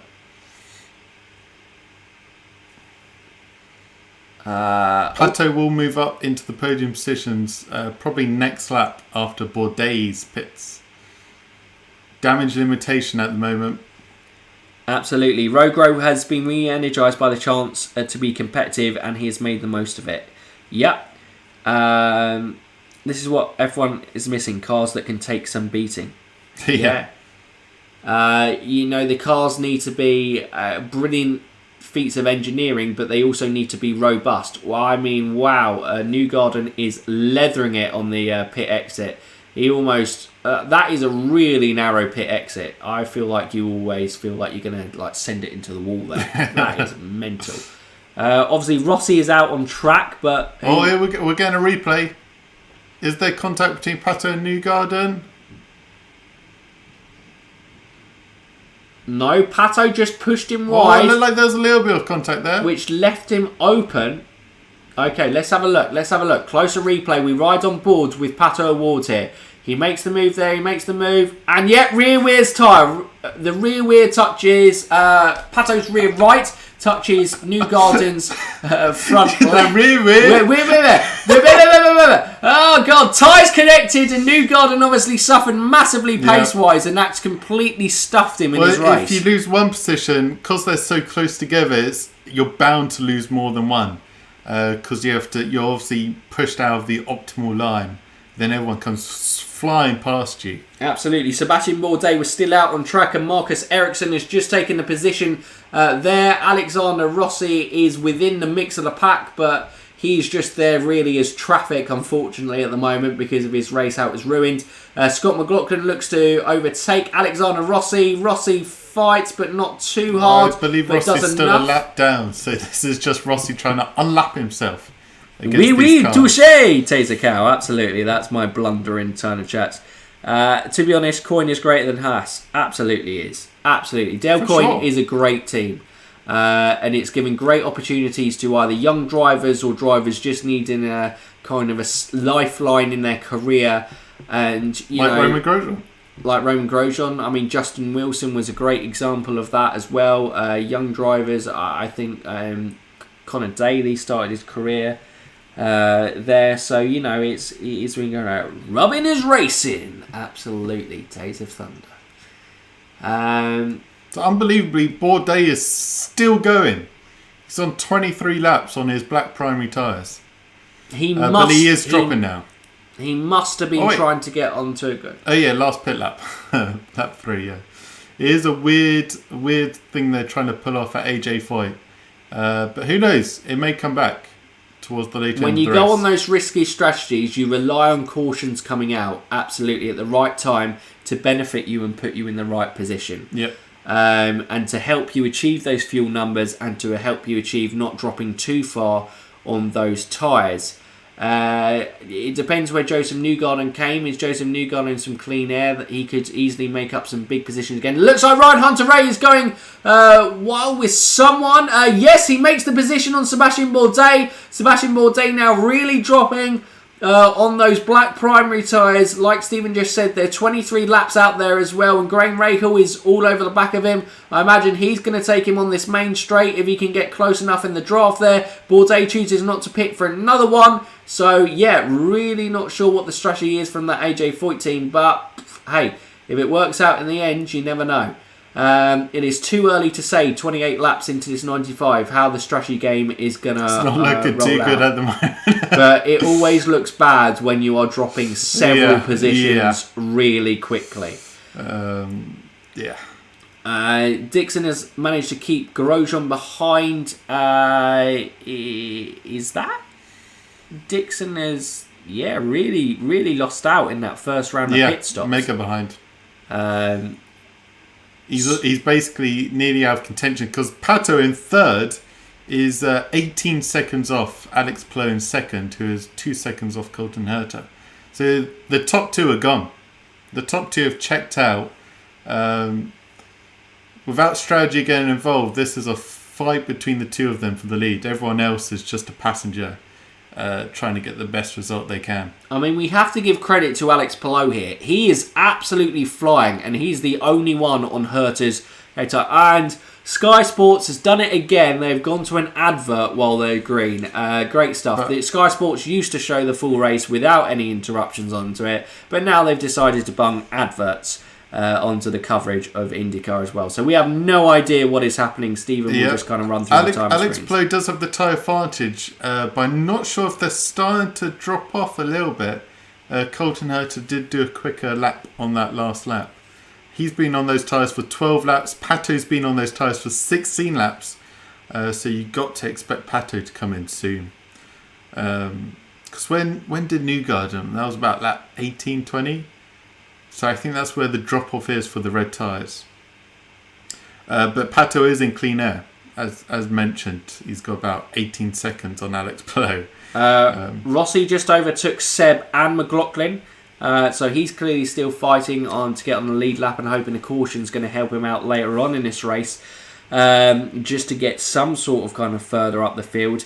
Great comment from Fourth Amendment. Rahal continues to show consistency. One of the drivers of the season. You know, it would be pretty foolish to have left him out of the top 10 driver of the season so far in the midway point. It is indeed. That's us. It is justice for action. Adverts. Boo! Peacock Justice streaming Frozen Rahal. on me, at least just commercials on BBC. Yeah, lucky you. We're on 5th and 6th ad with NBC. Yeah. Yeah, crazy. But at least you can still see what's going on, even if it is in a kind of tiny box. I'm not only praying for God for Pato, but also Satan! Jose Cano. Tell you what, saying the top two have checked out, both of them are lapping about a second quicker than most people in that top 10. They're lapping a second quicker than Pato and Ericsson. About a second on Simon Pageant as well. They just properly checked out. And it's not like they have a massive tyre advantage in tyre life advantage. They're just flying. We said going into this, for Pato, it was probably going to be damage limitation on the weekend and, trying to keep that gap between 20 to 30. At the moment, as things currently stand, the gap is now 30 between him and Alex Palou, so he's kind of doing that. Yes. But it is making it really difficult for him in Long Beach in the season finale because, let's be honest, Colton Herta and Alexander Rossi are going to be right up there going for race wins again. Yeah. And Pato needs to win. Basically. Someone overtook Dixon. Palou is close, but Herta's likely just doing what he must with plenty in reserve. I think you're right, Scott. I thought Hamilton was... God. Oh, Grosjean got Dixon. Did he? Yeah. Roman Grosjean has finally got past Scott Dixon. The man is on a flyer. Scott Dixon, well and truly, his championship title hopes are dashed as it looks. And it looks like Newgarden's title hopes may be dashed as well in this situation. Unless by some miracle the strategy works out. He currently is running around in 18th. As things stand. So, but obviously he is one of the first to pit second. He will be hoping for a caution. We need a moment to do a tribute for Sebastian Bourdais' tyres because he still hasn't pitted. They've done 27 laps. I think they've done about 29 laps. I think mine's slightly outdated here. And he's still running in the top 8. Still going. He is he's been overtaken by Scott McLaughlin, it looks now, so he's in the top 10 still. Tyre protection, people. Roman Grosjean has just taken Bourdais. Has he gone into the pits, Bourdais? No, He's still going. Bourdais doing a one-stop strategy after pitting on lap 3. Where's the fuel coming from? Has Grosjean had a moment on your timing sheets? He seems to have disappeared. No. Well, that's why I put Palou. And I was like, is Palou crashed? But they... and Oliver Askew gets past Scott Dixon, pushes Scott Dixon wide, but nope, hasn't got anything. Woo! 32 laps of 95 gone, and it is the Herta Palou show so far. And realistically, it is the Herta show with Palou tightening his grip on the championship. Palou's there. Palou is there, but he's going to start to struggle. But you got to bear in mind that Palou hasn't done a stint on those black primaries yet, and Herta is getting his black primary stint now. Herta is gone. And those Herta's blacks are now quicker than Palou's reds at the moment. They're coming into their window, whereas Palou's is leaving the window. Oliver Askew looks like he's about to make a move on Sebastian Bourdais to make his way back into in the top 10. Obviously, fantastic performance yesterday in qualifying, fighting for a future at Rahal, Letterman, Lanigan Racing. A top 10 finish would certainly go a long way to convince the owners that he may be their guy. He's in the slipstream of Bourdais. He goes into turn 1, makes the move, easy complete, and Bourdais' tyres... Look after them! Give them a life after racing. They're gone. Someone call a paramedic. Oh, jeez, the tyre situation. The tyres. Ask you another one. Third of the race down, absolutely. Does Pato still have real-time series points lead? No, Dom.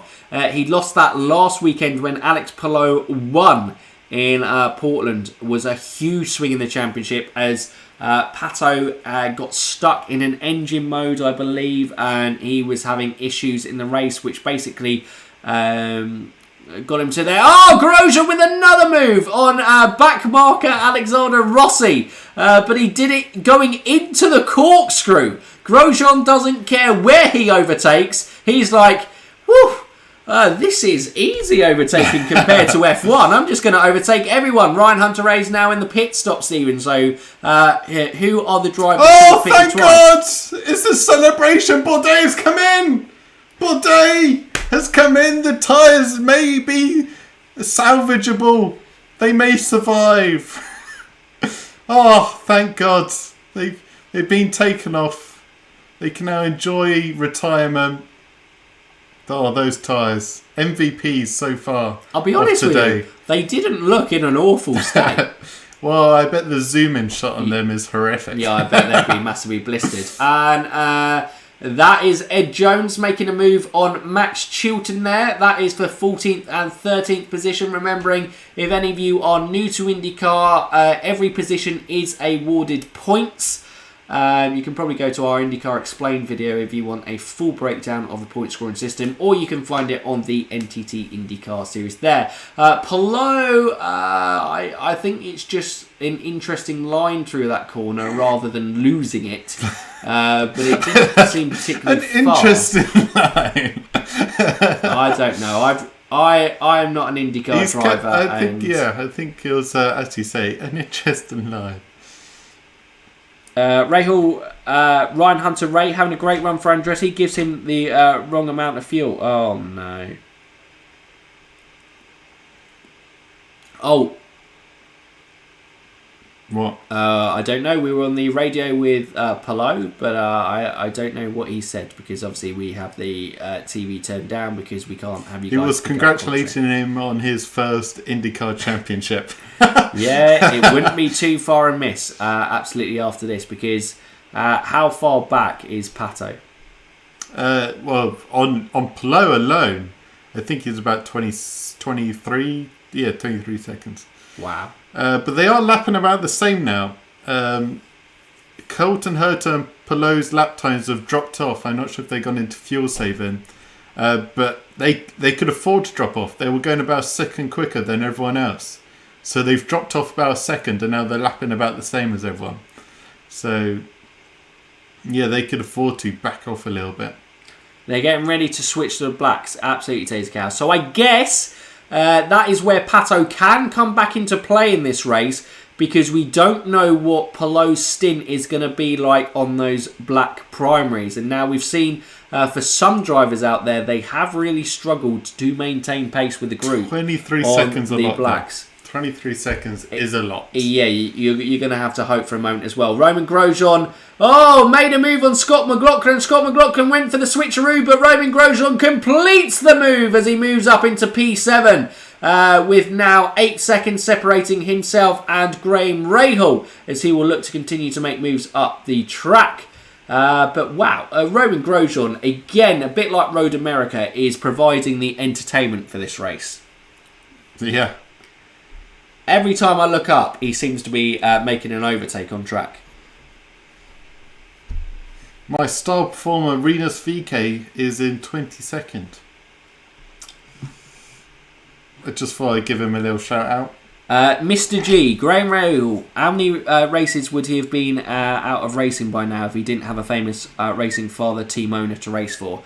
I believe he still would be on the IndyCar grids, because Graham Rahal is a talented driver. I think his performances this year have definitely shown that, and he's definitely worthy of his place on the grids. If there are names that you can go for, there are obviously people you can have gone out there for in the past, probably. But Graham Rahal is definitely not a guy I would attack. He's a race winner, right? Well, absolutely. He's a 6-time race winner. I know he hasn't won since 2017, but he's been very close. And obviously last week in Portland, he could have easily won that race if the cautions had worked in his favour.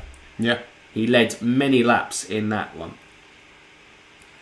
Dixon is falling, according in chat, but he is P11. outside the top 10.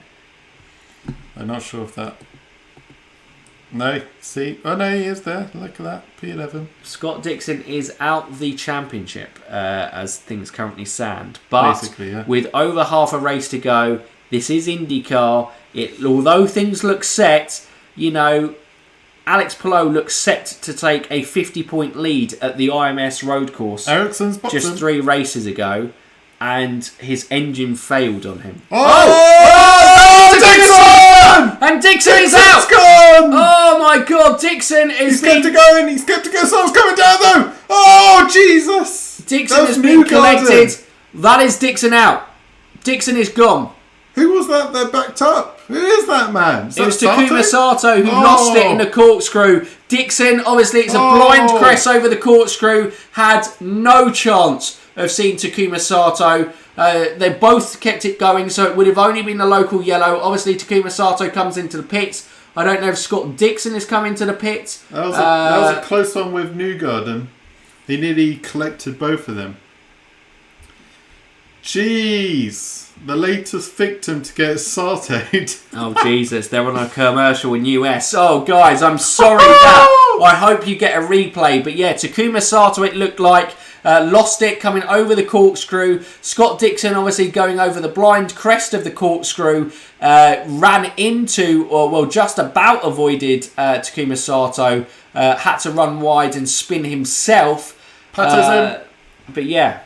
Stephen, do you want to go run through some of the guys on the pit stops and where the strategies... I wasn't paying attention. I was looking at the screen.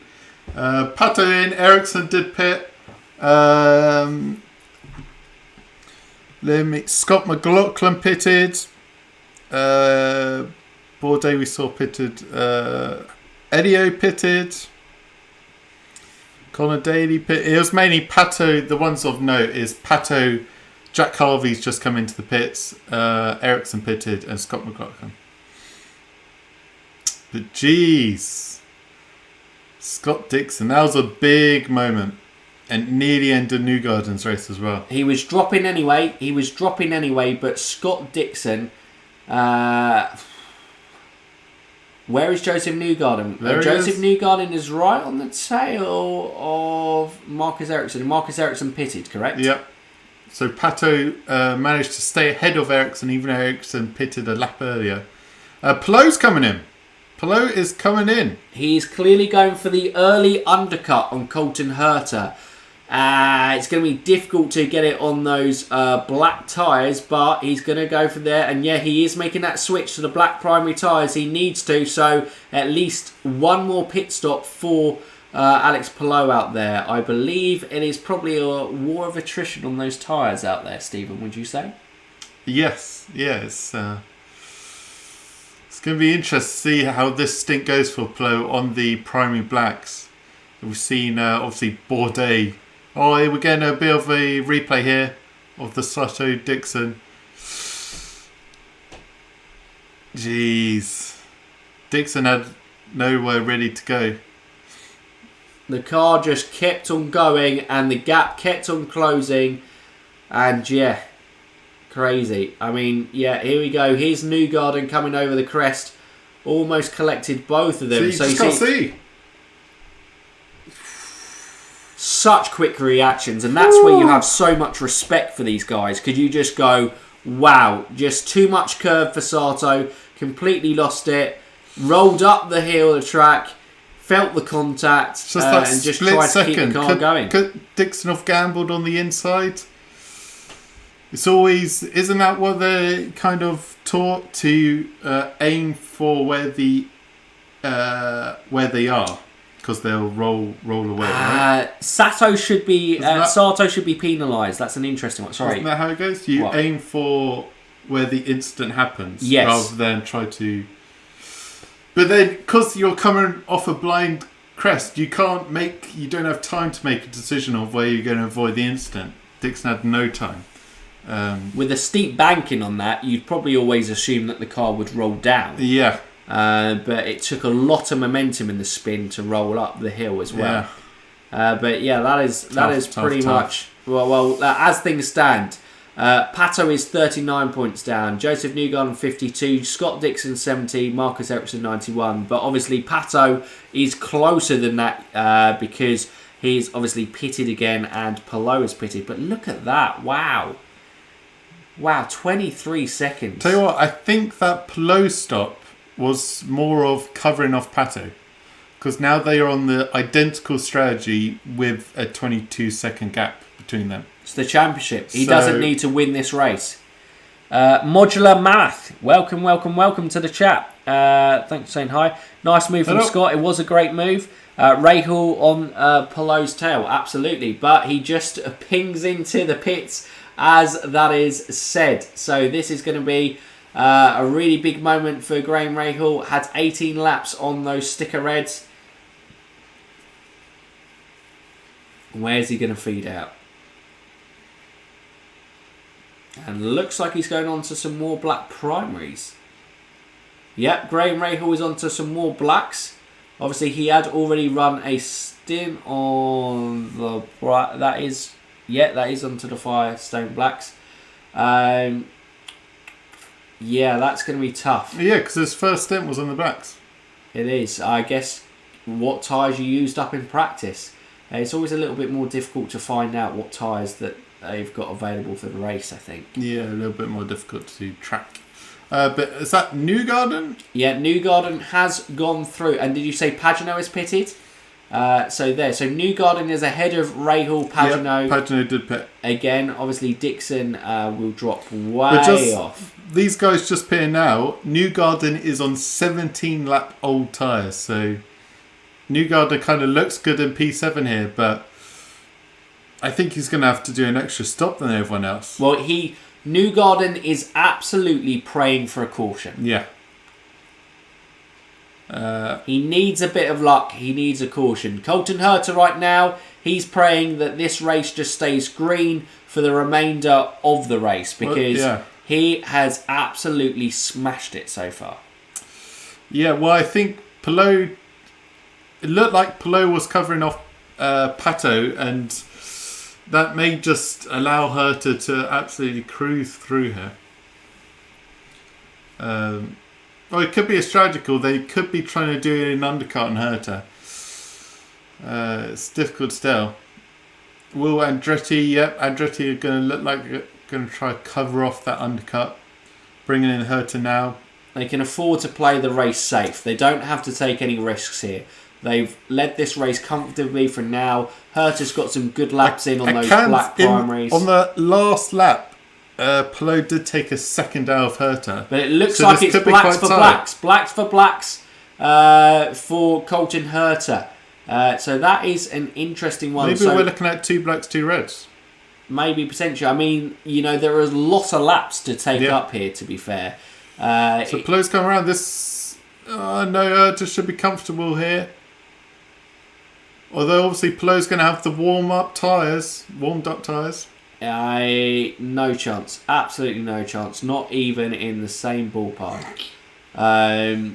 It's to do that classic thing that you're blind to what's actually happening and try to hype up the pit exit. Yeah, that is the classic thing where NBC go. I don't think Herta cares if there are more cautions or not. He's got in the bag unless he breaks.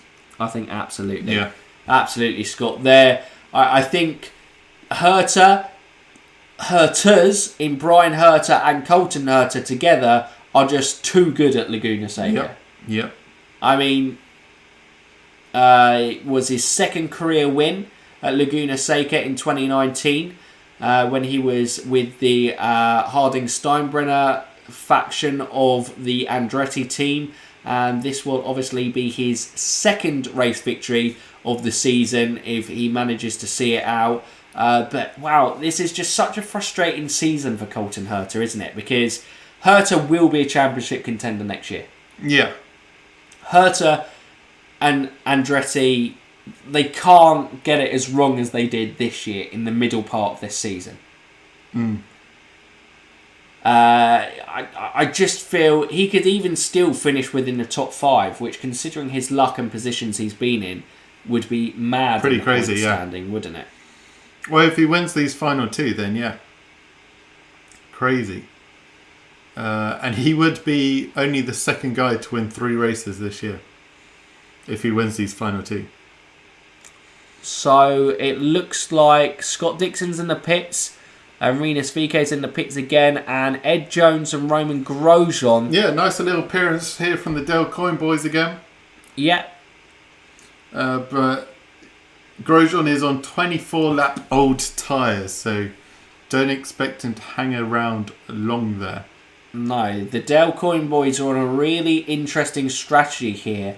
And how it's going to work. Roman Grosjean looks like he still had pace on the black primaries, which is good because he has struggled at times going between tyre compounds this season. So he looks like he has pace throughout. I definitely would count Roman Grosjean strategy coming in at the end here. You know what? Actually, a caution wouldn't be great here for the race, I think, as an overall product, because I think Herta's got it in the bag, like we said, regardless of thing. But we've got plenty of different race strategies going on with that early caution. And it's going to be interesting to see which is the best one that plays out at the end. Yeah.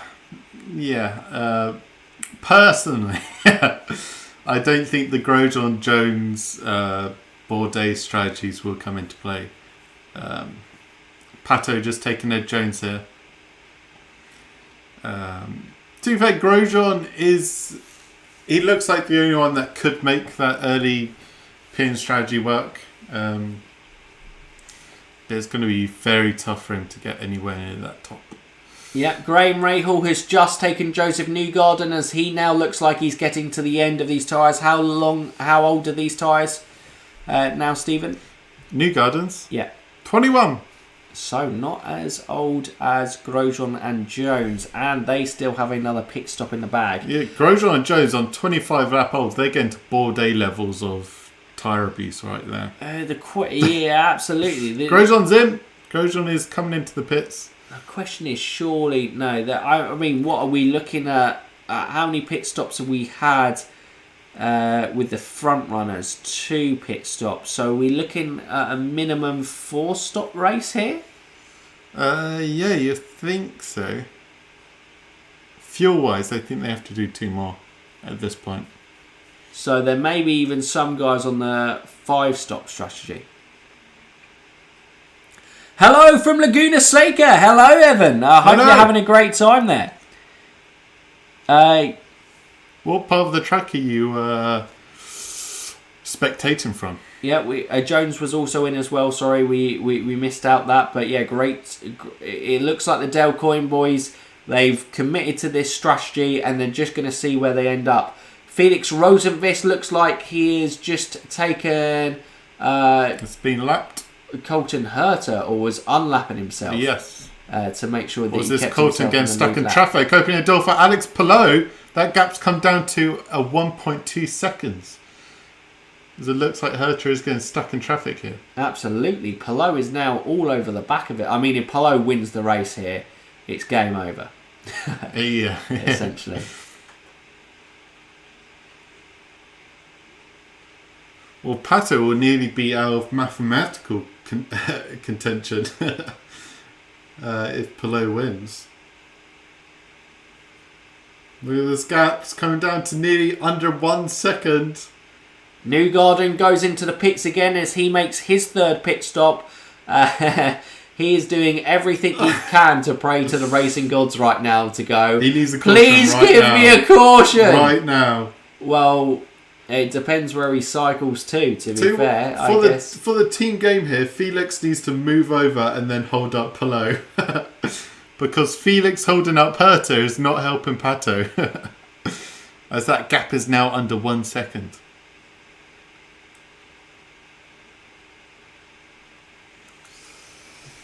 Of course, there are no blue flags in IndyCar. So if you're new and thinking... We've just gone for an ad break. If you're new and thinking, Why isn't Felix moving out the way? He doesn't have to. He doesn't have to. Well, I believe it operates on a kind of if they are fighting to stay on the lead lap and keep themselves in contention for the race, if a caution hits that can affect it, then obviously they can fight as hard as they want. I think if they are already a lap down, blue flags do operate in place.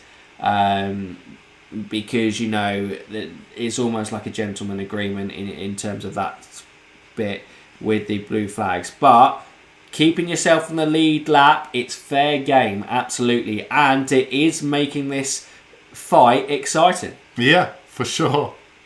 For sure. Yeah, if you're a lap down, Nick's got there, you have to move out the way. Absolutely. But Felix is not a lap down. That's why it was important he overtook Herta and now is obviously holding Herta up as he is currently riding around in P22. I guess it went wrong for Felix Rosenqvist. I was like, where did it all go wrong? But I guess it was the two spins. Early spinner from the corkscrew. I can't even remember. Who did I put as my star performer this week? Hopefully it's no one in the top 10. I can't even remember. Who did you go for? I think it might have been Roman Grosjean. Oh. And he's definitely been a star performer. Oh, no. Oh, no, no. Oh, no. I would love to hear us on radio. He's probably going out. In the R's blue flags, drivers are just less whiny than F1. Yep, pretty much. Here comes Alex. Herta has to be on his Pritter pass too. I mean, that sounds thrilling, guys. My star performer was Willow. We're watching an advert from Unibet. I wasn't going to give them the exposure. Oh right, sorry. To the 37 people here, I thought I wasn't going to give them that extra exposure. Yeah, I do apologise. They're going to miss out if we didn't mention it. Yeah, I'm sorry. Hi, Jared. Glad you love the channel. Thanks for jumping in on chat. It's great to have you here. Hope everyone is enjoying the race. We are just about to go live again as we see Colton Herta still behind Felix Rosenqvist. Jose Cano. Plot twist. Felix crashes into Herta and Polo to allow Pato to win. Yes! Surprised we didn't see lap traffic on a shorter Portland last weekend. I think it's because the cautions basically came at the time to prevent that. But we've had a lot of green laps. Other than that one caution, that's all we've had. Absolutely. We've run a lot of laps here under green. Which is great. You could say a caution would make it less of a two-horse race for the win, but it's always great to see green flag laps because that's pure merit on racing. Absolutely. Ivan, is Polo going to win the title on this race? If it currently stands as it is, he pretty much... No, I suppose Pato still has a chance because he's been really strong on street circuits and Polo hasn't necessarily been the strongest on street courses. So 30 points is achievable, but really tough. You're looking at Pato has to win and Polo to not come in the top 5? Or maybe Polo has to be even lower than top 5. Maybe he has to be outside top 10. 30 points is a big margin. Similar to what Dixon and Newgarden was between last year. In the season finale on the streets of St. Pete. And that was a thriller. So just looking at the push to pass here. Colton Herta at 74. Polo has managed it so well. 112 seconds left. Pato 48 seconds. Ericsson 54. Graham Rahal 48.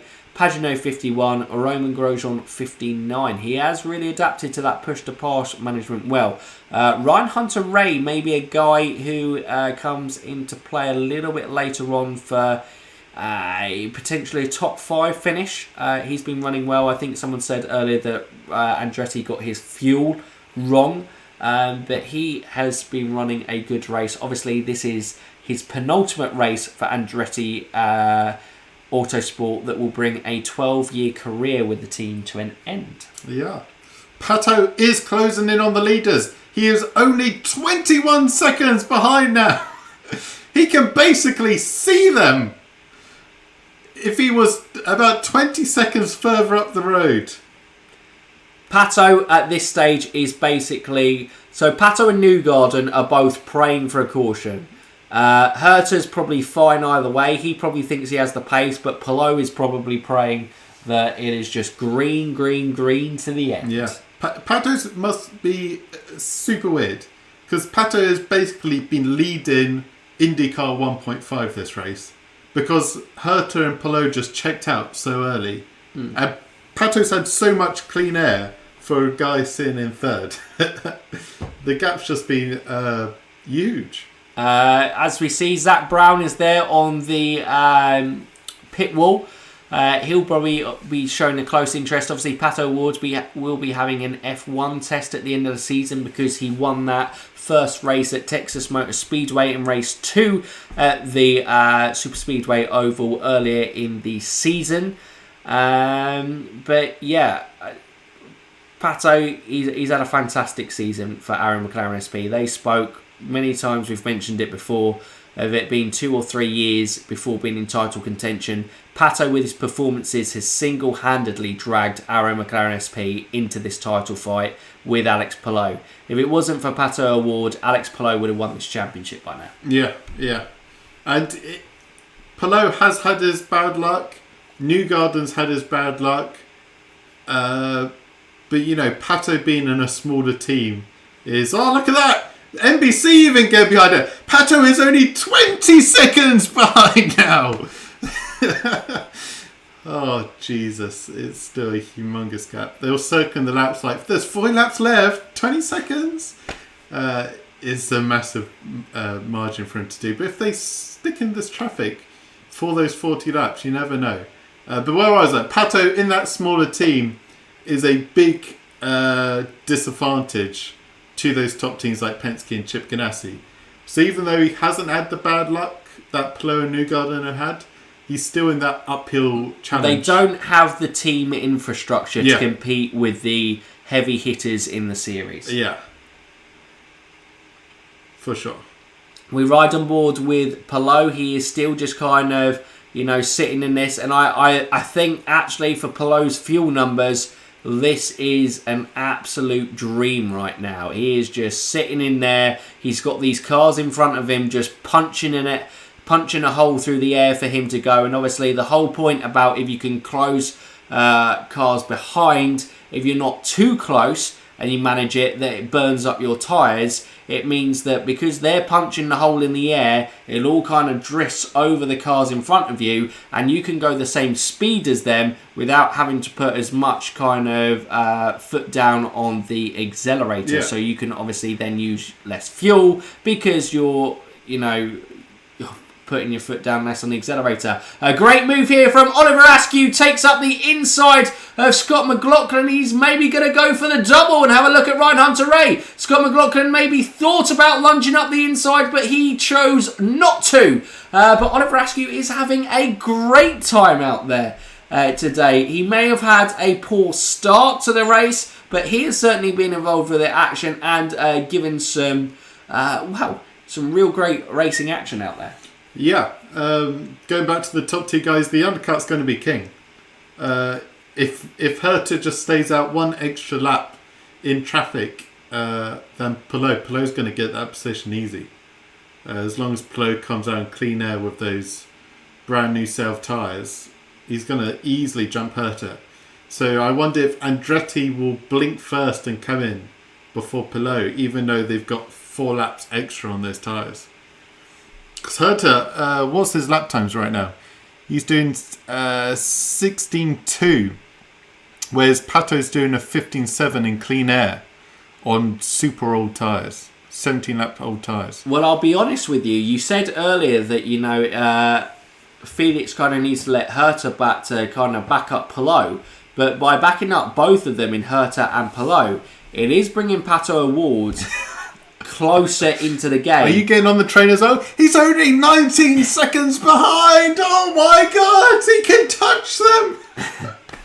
But realistically, all the time that he eats out of these two now is technically he will pit before the Palou and Herta, and all that undercut time. That if he can find a pit window where he comes out in clean air, he can be closing in on them in the later. This is where strategy is so important. And this actually doesn't look too bad for Herta and Palou right now, other than obviously Palou getting right off the tail of Herta and him not running the speed that he can do in clean air. Who was that? Is that Takuma? No, is that Takuma unlapping himself? It must have been. Is that it looked like Takuma Sato was unlapping himself. Yeah, because that's not Scott McLaughlin, was it? No, that was no. It was a Rahul Letman Lanigan car, and it wasn't Askew, and it definitely wasn't Rahul because he's several cars up the road to there.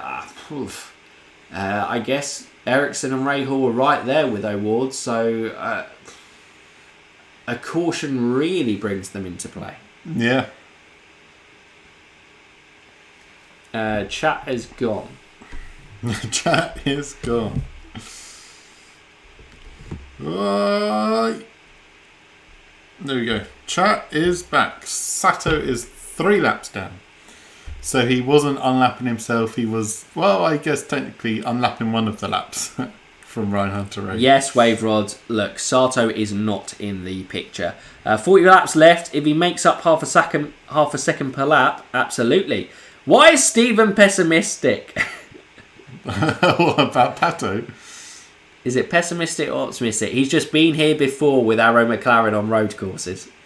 The gap is nearly under 18 seconds. Oh my God. Feel bad for Sato. Idol also back there. Wonder what's happening with him. I mean, look, let's realistically, Callum Ilott and Juncos were never going to come in and be super competitive.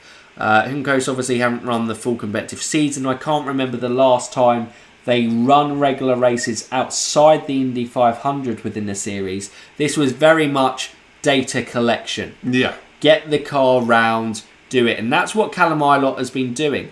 He's shown he can fight wheel to wheel. He defends. He doesn't make it easy for cars to pass him, but obviously at the same time doesn't sacrifice the car in the race as well. Scott McLaughlin getting very close on the back of Ryan Hunter-Reay. Could be, what's the difference in laps on tyres? Ryan Hunter-Reay is on 4 lap older tyres, but everyone seems to be the black primary stint for a lot of guys out there. Yeah. I think it's settled into a blacks race, it looks like.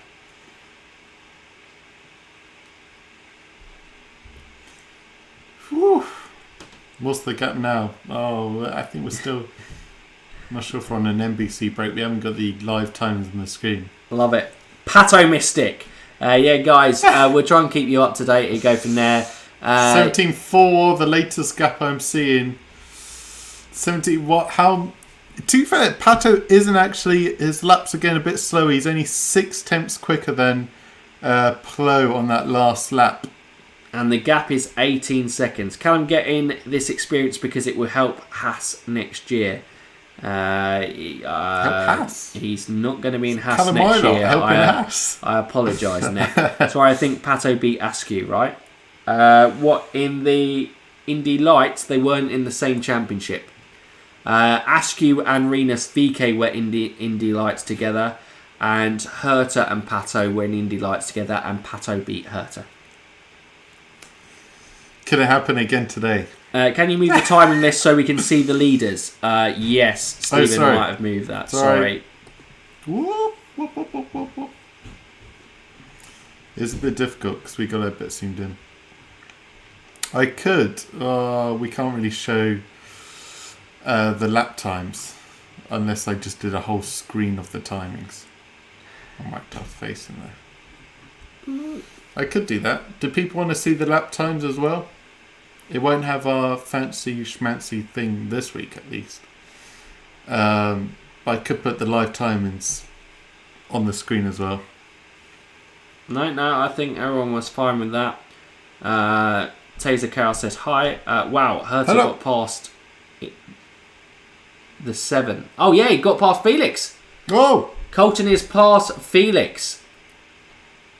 he's still in traffic. Huge. Still in traffic. He is. But Jimmy Johnson will be a little less difficult. 17-2 on Pato's gap. We're now lap 60, dear. so 35 laps remain of the Grand Prix of Monterey here in Laguna Seca. We will be approaching a pit window soon for a lot of cars out there. I imagine Ryan Hunter-Ray will be looking at coming into the pits very soon. Pato Marcus Ericsson won't be too far off. Sebastian Bourdais will be looking to get another pit. He lost out big time on that. Joseph Newgarden is only 12 laps everyone on his is tyres. basically on the same spot at the moment. There wasn't much dispersion from the pit laps on the last stint. No. So Colton Herta will go the longest, followed by Ray Hall, and the rest will be pitting all together in the next 4 or 5 laps, I would imagine. Looks like Jimmy Johnson isn't being an easy guy to get past on track. Come on, Jimmy! He is fighting hard to stay on that lead lap position, and fair play to Jimmy. Johnson! Jimmy Johnson. Come on, Jimmy! What's the lap? It's 16-8! Fourth amendment. I'm nervous about Jimmy. Oh, don't be nervous about Jimmy. He's come on leaps and bounds, and his racecraft is certainly not something. He's more concerned with Chilton than Herta. And absolutely, look at that! Jimmy takes Herta! Look at that! No, Jimmy takes Herta. Bloody hell. Jimmy Max. takes Chilton. Jimmy takes the lead for Herta! Great stuff. That moves Jimmy up into P19. And you know what? Fair play, Jimmy. This is, again, finishing strong. He has definitely improved throughout the season. So all those people hating on Jimmy Johnson, Good drive today. it has been a good drive. I know he's in a great car, but he is a rookie. And you can see Scott McLaughlin has struggled at times in that Penske. Rookie in the most rookie word. He is 46 years old and never driven a single seater in a competitive series in his life up until this season, and he goes into one of the most competitive series in the world.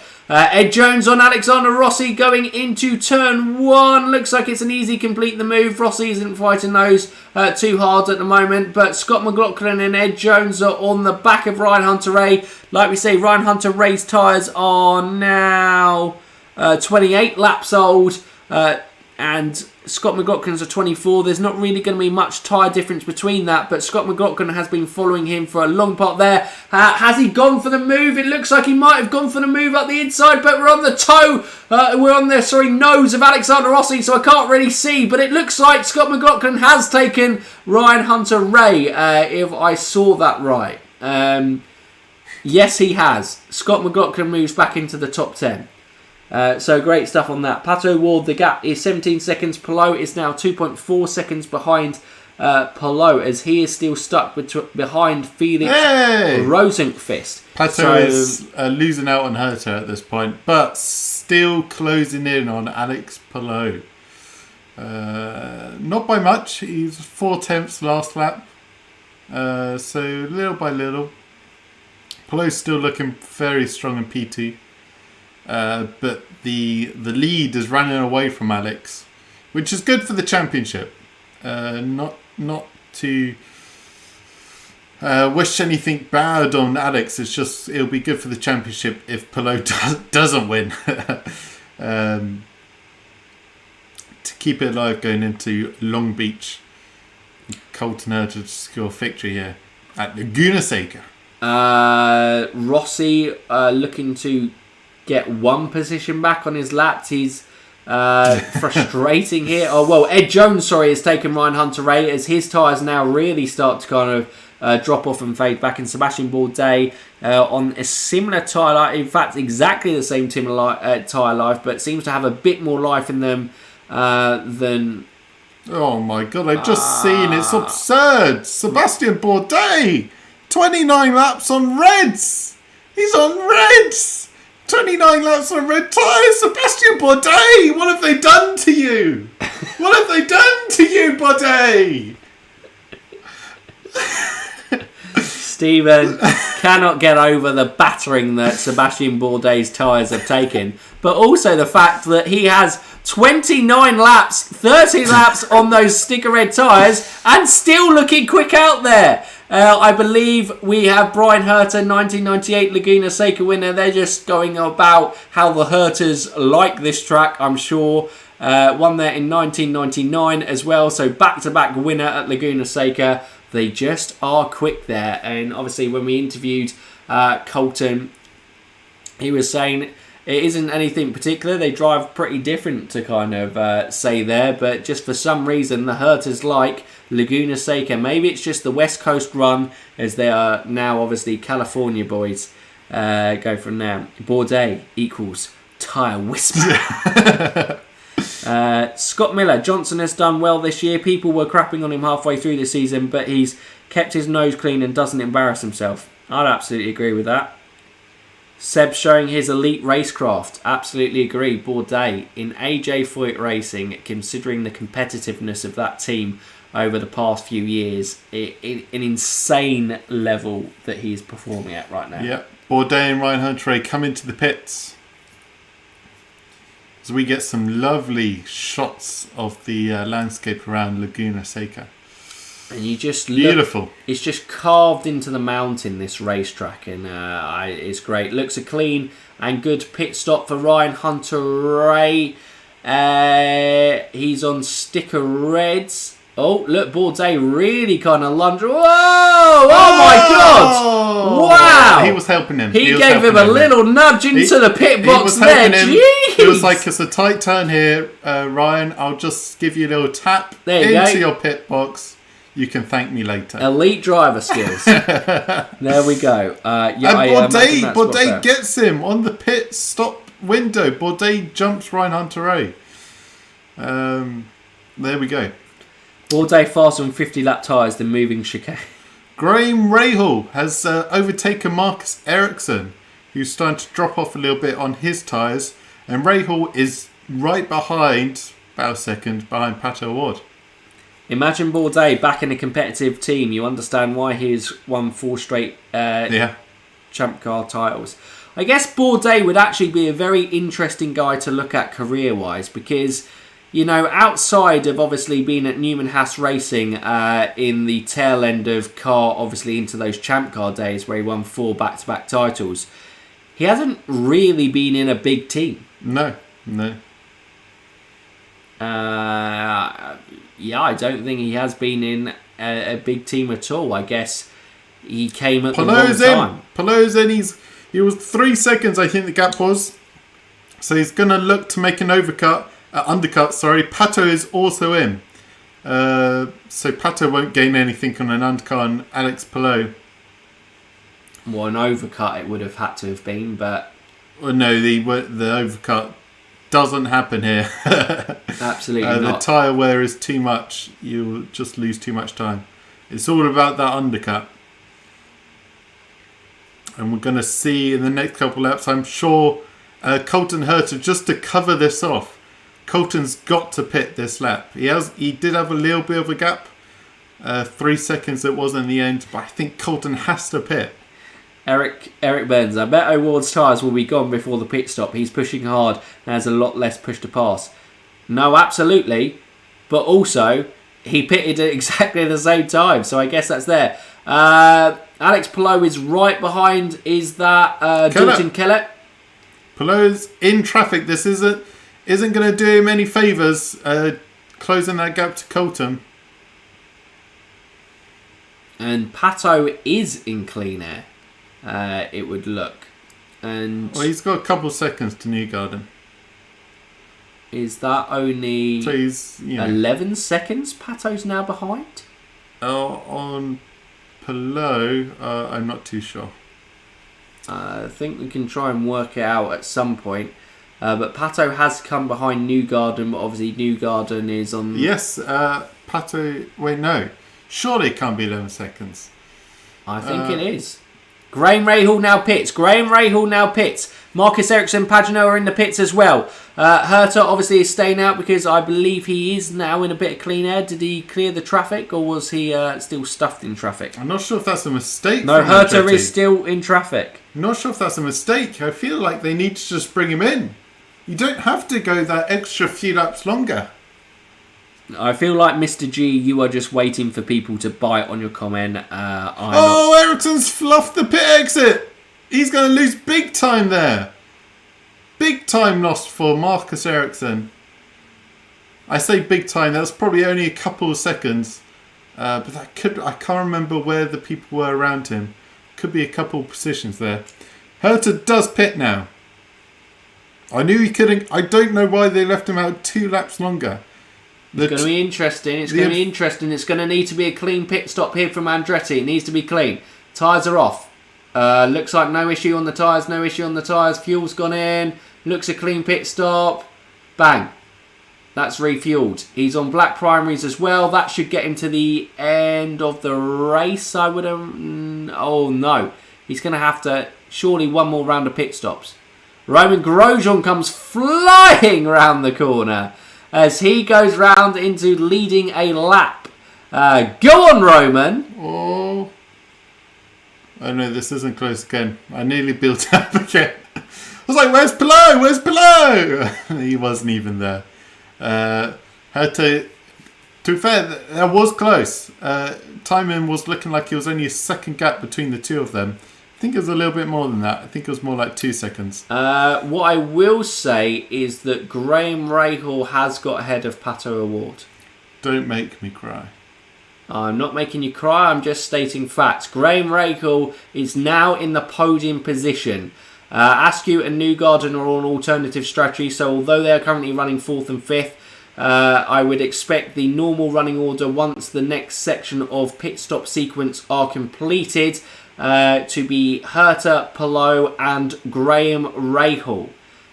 So obviously that is extends it to outside 30 points to Pato O'Ward not making it on the podium. I have Pato on the podium in the fantasy, so I would really appreciate it if he could get ahead of Graham Rahal again. But Graham Rahal, I don't know if there was something wrong. I don't know if the Arrow McLaren team took on more fuel in the pit stop or Pato just had a really poor outlap. But yeah, Graham Rahal again has worked his way up from P12 into the top 5 and onto a podium position. A great pick to have in your fantasy team. What did I say? The overcut was never going to work. The overcut worked. The overcut worked with Graham Rahal. Graham Rahal comes by it naturally. Bobby won 4 straight at Laguna Seca back in the 1980s, back in Bobby Rahal's dominance within the series. Well, not dominance, that's probably words, but his heyday, shall we say. The Bobby Rahal heyday. Three kart titles in an Indy 500 isn't bad. Looks like Sebastian Bourdais is having a look on Ryan Hunter-Reay. He's got the inside line. Ryan Hunter-Reay's got the better exit, and I think that was Ryan Hunter-Reay overtaking Bourdais, because Bourdais was ahead of him when they came out the pits. Okay, well, there, and Bourdais goes a little bit wide, gets a little bit, kicks up a bit of dust on track. 71 laps of a 95 gone. We have had a lot of green laps here. 24 and it is to great. go. Just, I've got to be honest with you, there's been a lot of great racing action. And Palou is still behind Max Chilton on track, which is basically Look at that, 5 seconds now between Palou and Herta because of traffic. Newgarden is within... Newgarden's on the weird strategy.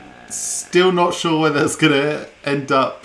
He's on 23 lap old tyres. So Rahal actually could help Stephen out here a little bit because it would lessen the gap if Rahal can get ahead of Alex Palou. That gap is now 9 seconds. And Rahal just is making gaps every pit stop. Scott Dixon, unfortunately, out of title contention. He is just going round here. He will be there to play the teammate game in the season finale. But Scott Dixon will not win a record equaling 7th NTT IndyCar Series Championship this year. Mm-hmm. as things currently stand, I suppose we have to say, because things can go up, but it looks pretty go from there. Sounds like a jinx if I've ever heard one before. Bobby Rahal was as good as anyone not named Michael or Little Al for a number of years, absolutely. Oh, Rahal's making a move on Newgarden into turn 1. Mike, you're killing fantasy. Any tracks Rahal missing? goes inside. Rahal's done it.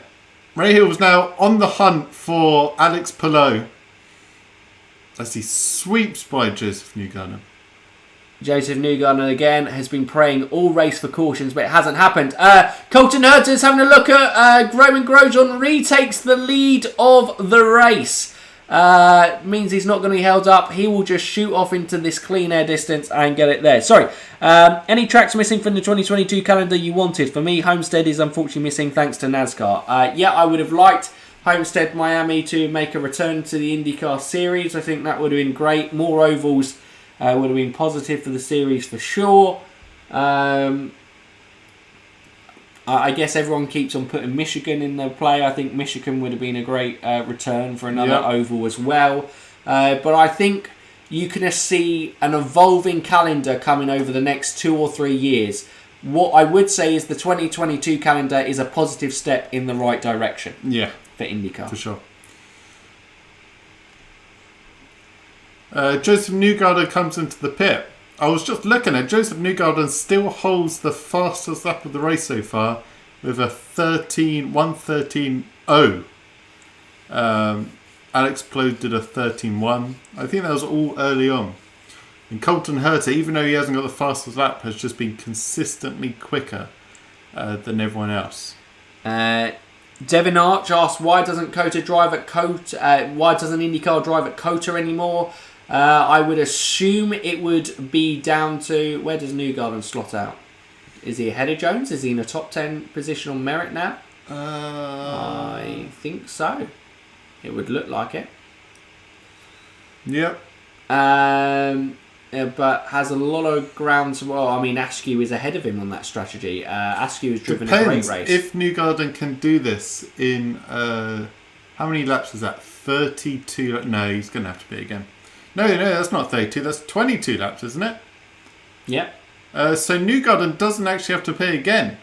Whereas maybe Newgarden does come back into this because I'm pretty sure Herta, Palou and Pato are all going to have to pay again. Well, the one that he's got to get past is Oliver Askew, because Oliver Askew is on exactly the same strategy as Joseph Newgarden and is on the black primary tyres, so should technically have the tyre life to comfortably make it to the end without doing another pit stop if he's made his tyre lives, although he has done 3 more laps than Joseph Newgarden. Actually, thinking about this, I don't think anyone is going to have to pit again. I think they can all do it.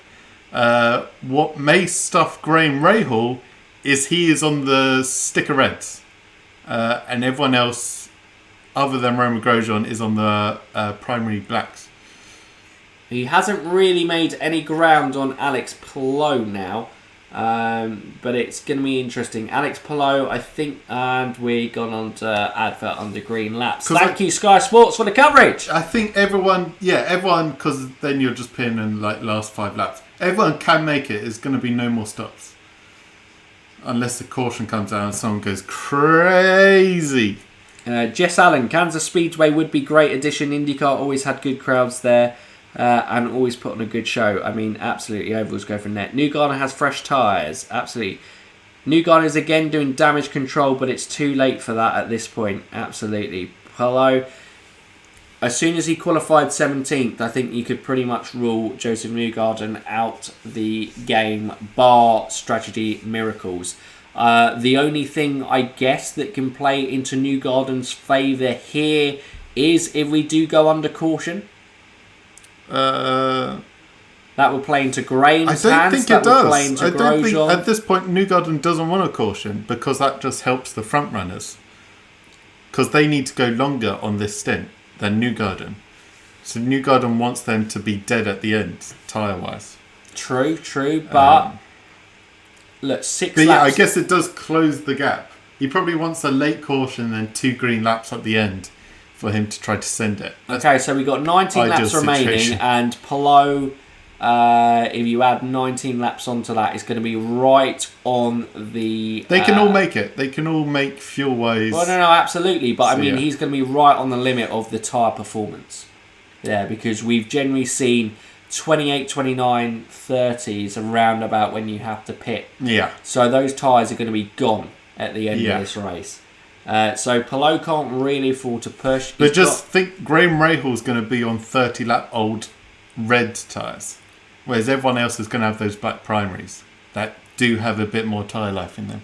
Absolutely. Palou is now making his way through the James Hinchcliffe traffic. There, I guess he will be helping his Andretti teammate by holding him up, but I'm not entirely sure at this stage that Colton needs any extra help. Look, James Hinchcliffe can't help it. He's just slow. Joseph. If Joe Newsip gets enough of a break to matter, he should head to Vegas. Absolutely. It took him getting that high V money to get Iowa back. Absolutely. But, you never know. Roger Penske is... The sport is in the right hands with Roger Penske. That's all I can say on that front. I thought Motorsport says the race starts at 11.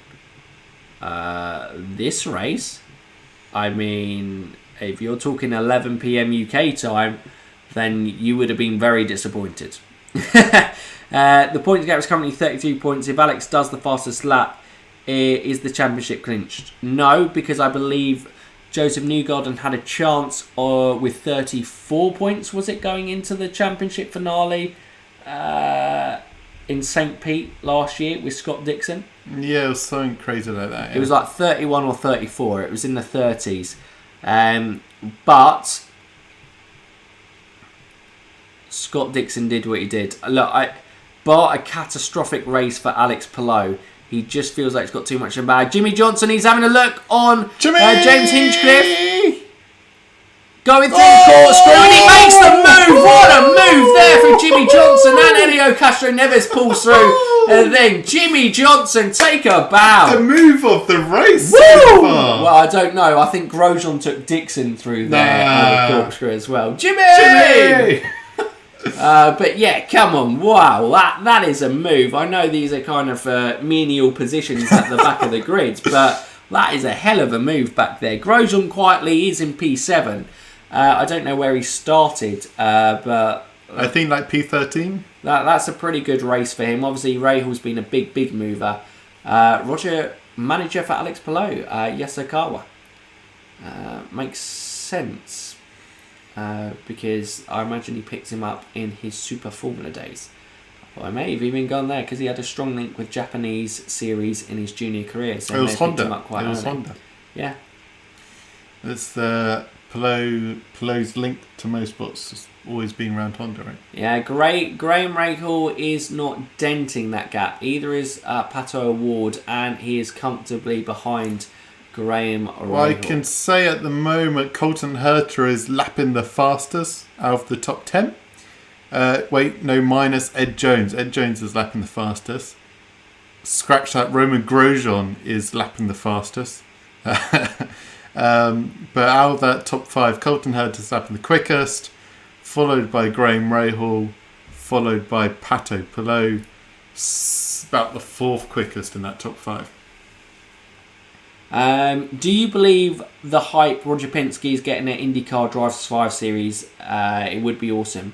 I think it would really help put IndyCar on a map. Like, regardless of what you think of Drive to Survive as a series, as a commercial advertisement for Formula 1, it has been a huge success. Season 3 this year was trending. Oh, we're going to We're going to get a replay of this Jimmy Johnson move. Look at that. Goes brave, sticks in with the move. That's quality. That is absolute quality from Jimmy.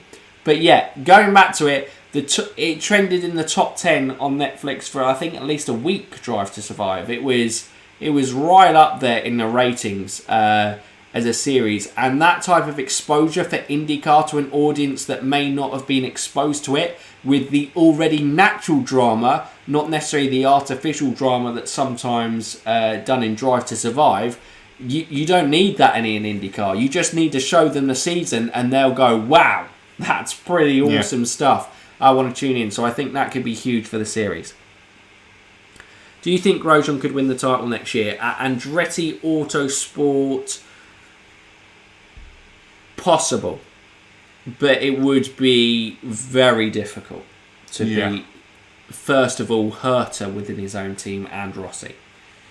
I know Rossi's had a bad season, but go from there. Rahal is getting stuck in traffic at the moment. And that is why he is not gaining on Palou.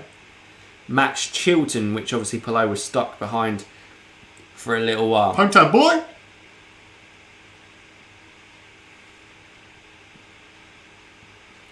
Seems to be a case with Max. He seems to qualify well and then unfortunately seems to go backwards within the race. Yeah, maybe Carlin just haven't got that race up that they're nailing.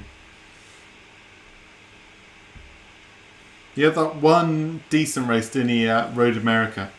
Pato seems to be slipping. I don't know. We're looking right now. There's every chance that he could be working his way through traffic. He's got his teammate up ahead, so I am confused why... I think that's Felix up ahead. I'm confused why Felix doesn't just let him by. Pato's lap times have been there or thereabouts. He's just putting a very slow lap time.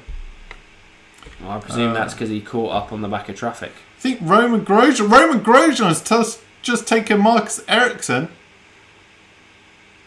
Sorry, and he took Pagano as well. Grosjean is on the freshest tyres out of this top 5. And he is on those sticker He's reds. already all over the back of Pato.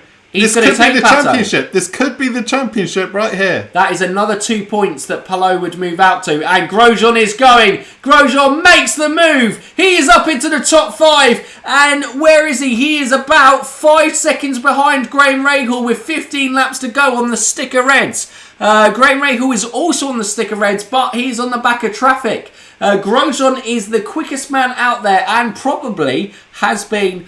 bar Colton Herta, who has just dominated this race. Roman Grosjean has been the driver of the day. Graham Rahal's up there as well. Again. Can you say that? I'm not making a comment on this. You get upset every time. Stephen's not commenting on the Pato overtake because that could be it. I literally, when I said Grosjean was the fastest man out there a few laps ago, I never took notice of him making a charge for the podium spots. I mean, he's now closed the gap to 3 seconds on Graham Rahal. He is flying. He's made easy work of Felix Rosenqvist. I mean, literally... he won't have a tyre drop-off as well because his tyres are going to be like 22 laps Yeah, old. he pitted the late... He pitted... the last out of these. Graham may come into a tyre drop-off, but Roman is probably not going to have to worry about tyres. Which makes him very dangerous for Graham Rahal. I think Roman's getting a podium here. Out of nowhere, I kept trying him off all race. And I think he is going to clinch a podium here. Oh, the Dale Coyne strategy, that's going to leave them nowhere. Well, it's left Jones nowhere. Tell you what. But with Roman Grosjean... Yeah. Woo! Bourdais nowhere. And Rahal has no push to pass left. Graham Rahal pretty much... Well, he has 6 seconds compared to Grosjean's 32. So on fresher tyres, more push to pass. Wow. The question is... Oh, no! Oh! That's a decapitation! Don't zoom in! Oh, my God. We just saw a bunny get cut in half and we're zooming in. What the hell, production team? It's a dangerous world They out wanted there, guys. blood and they were filming blood. Grosjean passes another car on track. Rinus VK might try and fight it, but doesn't fight it too hard. He's got Graham Rahal's just there. Oh my God, he is right on the back of Graham Rahal. He kicks up a little bit of dust as he goes a little bit wide on entry, but that doesn't seem to be slowing him down. Nothing is slowing Roman Grosjean down. Is P2 out of the question with 13 laps to go with the pace he's on? Maybe not. Let me check the lap times. He's about second quicker than Palou every lap. So in theory, if he keeps... No, he has to go a bit quicker. Current pace, he won't catch. Yeah, but also Palou is on older tyres. He will catch Palou, but he's on through the corkscrew. He's right on the back of Graham Rahal. Graham Rahal has obviously been stuck behind. Is it Max Chilton? Or no, he might have got past that. Who is the car up in front? Is that Helio Castro Neves or Jack Harvey? God, we haven't even spoken about Jack Harvey today. He's been a non-feature. The Marshank boys haven't been a feature today. Rips Bugs Bunny. Oh. Oh dear, big Chungus. Oh my God! Oh no, it had to be Colton as well. Oh my God! Oh, here he goes! It's a lunge up the inside. Roman Grosjean makes the move on Graham Rahal. Unbelievable racing here from Roman Grosjean. He's got Helio Castro Neves up ahead of him, and Palou. I mean, lap traffic is just not a feature for Roman Grosjean. The front runners have struggled with it all race. Graham Rahal got stuck on it. Roman Grosjean laughs in the face of Helio Castro Neves. Graham's like, I'm just going to follow this guy through because everyone seems to get out the way of him. He is now 10 seconds behind Palou with 12 laps to go. And Grosjean was 1.2 seconds quicker than Palou last lap. And now he's surely got a load of clean air. I don't know how many cars that we've got in front of this. This is where the excitement's going to come in the end of this race. Will Roman Grosjean get another P2 in the NTT IndyCar Series and his third podium of the year with Dale Coyne Racing, the man that it basically is pretty much an obvious, a poorly kept secret that he's going to be driving for Andretti Autosport next year in the 28 car. He has had a fantastic rookie season. This will pretty much guarantee Rookie of the Year, I'm convinced, at this stage. Scott McLaughlin hadn't been running too badly, but he's down in 13th as this stands. But yeah, this 11 laps to go. The hunt down. Roman Grosjean, the quickest man out there on track. Is he going to be able to take Alex Palou? Stephen? Do you want me to do an AWS graphics thing? Yeah, sure. Why not? Overtaker difficulty 0 because Grosjean takes everyone. In estimated number of laps,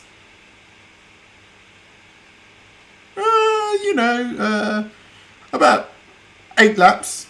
Wave rod comes in. Jimmy Johnson is below Palou, so obviously he can help his teammate out and hold up Roman Grosjean. No one holds Grosjean up. Do we know what tyres that Jimmy Johnson is on, or we probably don't want to move it? Let's forget it. I can move it. Okay. Jimmy is on reds. Okay. So Jimmy Racy. Yeah, it depends when that drop off is going to come in. Roman Grosjean 8 seconds. is 8 seconds. And his last lap, he went quicker. 1.1 seconds he took out of Palou last lap. It's whether those reds drop off at all. If Grosjean keeps tyre life in those reds, he should be able to catch and pass Palou. Which would help out Pato massively in the championship, because instead of, there's a gap of 5, 2 and 2 there, so instead of 9 points Palou extending his lead, he would only extend his lead by 5 points, which would make the gap 30 points between them.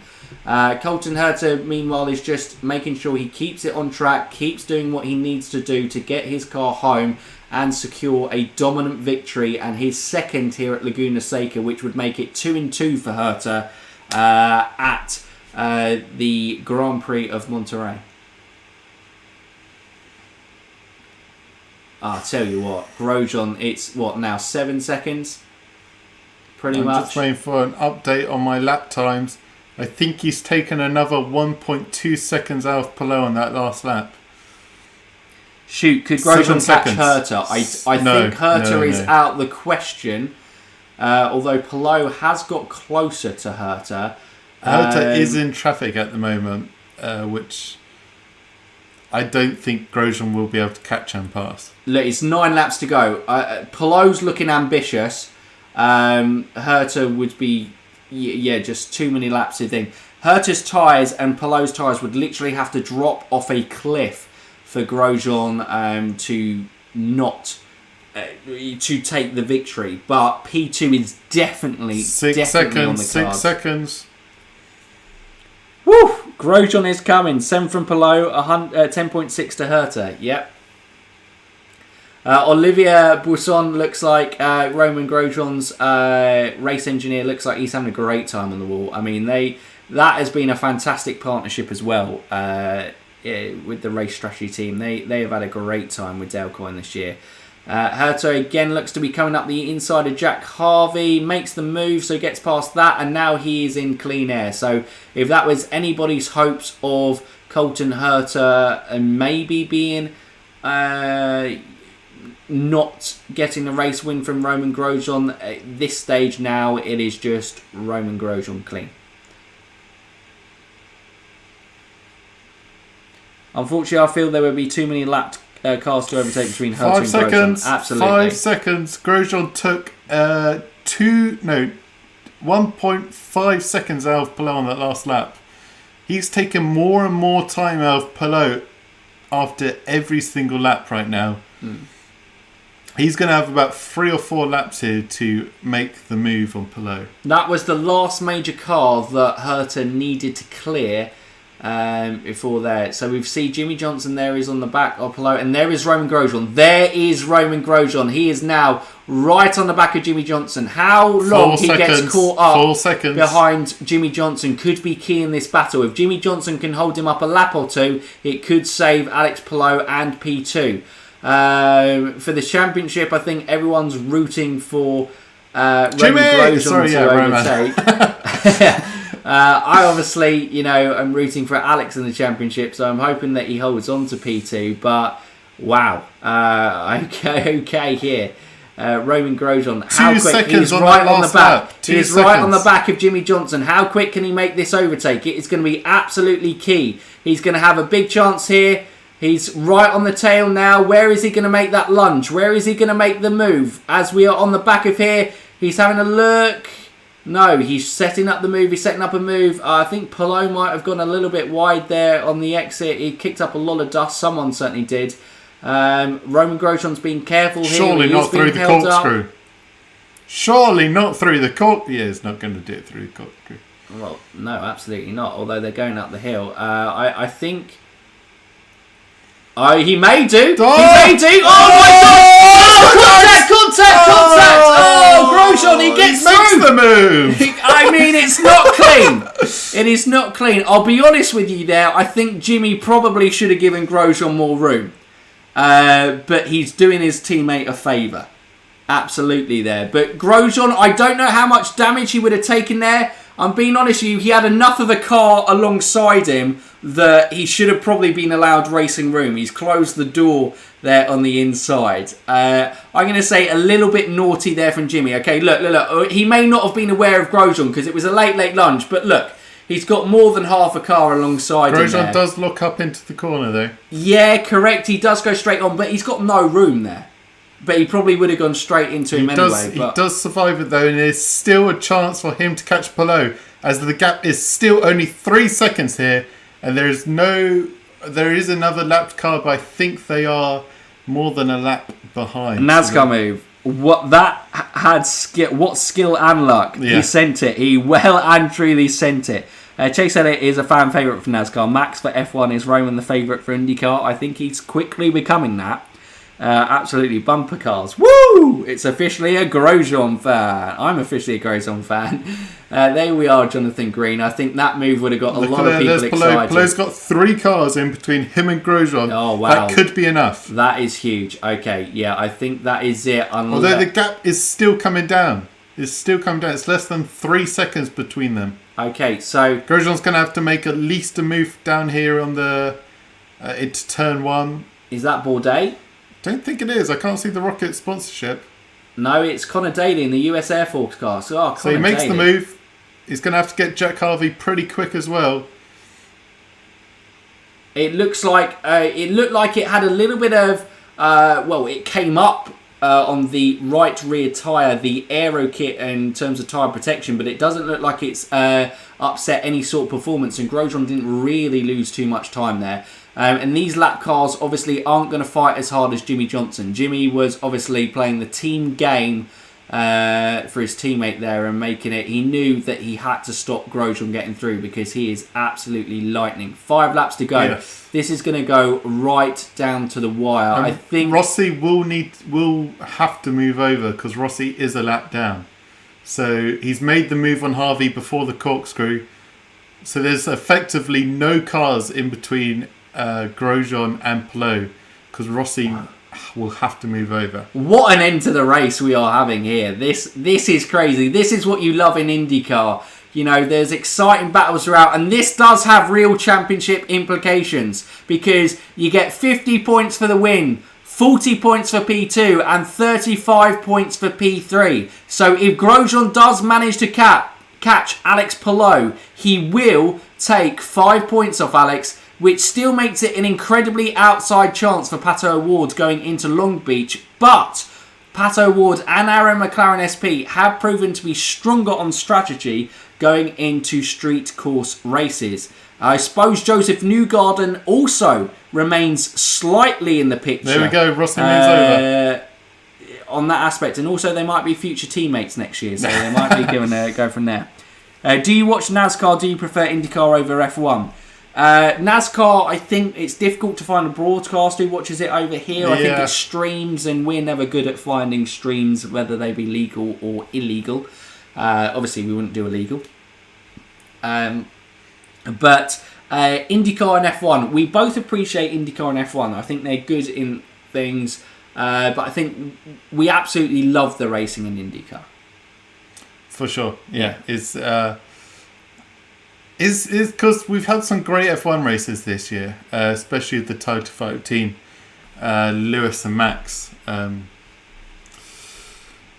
They're both incredible series. Enjoyed watching both of them, very much so.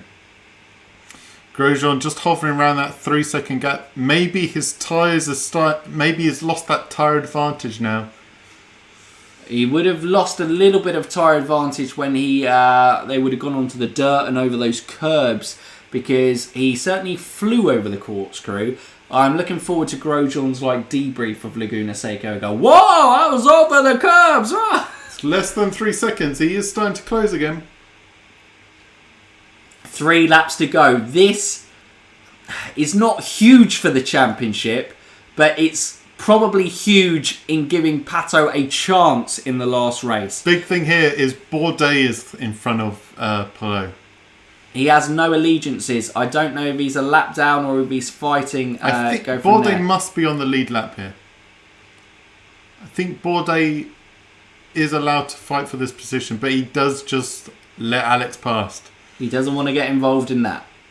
Nope. Well, I guess Bourdais can't make up any more positions. Oh, Grosjean a bit loose into the final corner there. 2 laps to go. I just don't. 2.4. I just don't know if he's going to have an opportunity to do it. But the thing is, Grosjean can go full send. Yep. Palou can't afford. If Grosjean goes full send, Palou cannot afford to defend it hard. Yeah, Palou can't do what Jimmy did. He will just have to let Grosjean go flying on the inside of the corkscrew. So Grosjean just needs to get an opportunity. He just needs to get close enough. 2.3. To go from there. Is Bourdais going to get out of the way? Yes, he does. Oh, 2.4. I think he's going to do it. What? Okay, what's your bets in chat 2 now? 2 laps to go. 2.5 laps. Rogro is out of time. What is your go on chat? Do you think Palou holds on to P2, or do you think Roman Grosjean nicks it at the end? I think he is going to... I don't know. It just keeps swaying, but he gets closer. He gets closer every time. This is the last lap. This is final lap. I lost track of the number of laps, and yeah, I think he's run out of time. Final lap, nah. Palou's done enough. Jimmy did enough to Grosjean. But geez, what a fight. What a fight to the end there. Yeah, it looks like that move on Jimmy Johnson through the corkscrew is what has saved Alex Palou. He definitely played a massive teammate game there. So Jimmy Johnson, if nothing else for some people, this one has played a part in the championship. Palou P2, a lot of people are saying Palou's got it. Road Grand Prix 3, yeah. But Colton Herta, for his second time this year, could have easily been his fourth or fifth time this year, is going to come home with victory. And he's so far on track to keep those 2 wins out of the final 3 going into as the they go season through finale. the corkscrew for the last time. This is Grosjean's last kind of half chance, but 1.5 seconds is not far there. too much Grosjean's to make a not lunge. there. Alex Palou with a fantastic P2, extending his championship lead on Pato Award. But as we come round the last corner, Colton Herta wins in Laguna Seca again. He has made it 2 from 2 from his time at the Monterey circuit. It is a season of what if for Colton Herta, but certainly going into next season, he is finishing the season off in strong fashion. This is a guy who is so super talented in NTT IndyCar Series. He told us 2 out of 3 races he would win. Well, that's one of them today. What's he going to do going into Long Beach next time? Alex Palou holds on to P2 and pretty much has 2 hands on that Asta Cup. Oh, wow. Alex, huge day. Huge day. What a drive for him. Kept himself out of trouble. Got the job done. The only guy who could really match Colton Herta for pace out there at some stages. But, you know, he did what he needed to do in the championship. Pato, Joseph Newgarden, no answer for Alex Palou out there today. But Romain Grosjean, again, lighting up this NTT IndyCar Series. He was getting moves all the way through. Highlights of moves of Scott Dixon through the corkscrew. The rougher move of Jimmy Johnson through the corkscrew as well. And just a highlight of moments there. But he was just a man who was making moves out there so easy. He's been incredible this year, Romain Grosjean. And as we wait for it to be confirmed that he will join Andretti, I cannot wait to see him in a car that is going to be regularly able to compete for race wins. Because if he shows what he's shown this year, it's exciting. Brian's been interviewed as obviously Colton's race strategist. Proud dad there, I imagine, again, seeing him get another win in the NTT IndyCar Series. Stephen, yeah.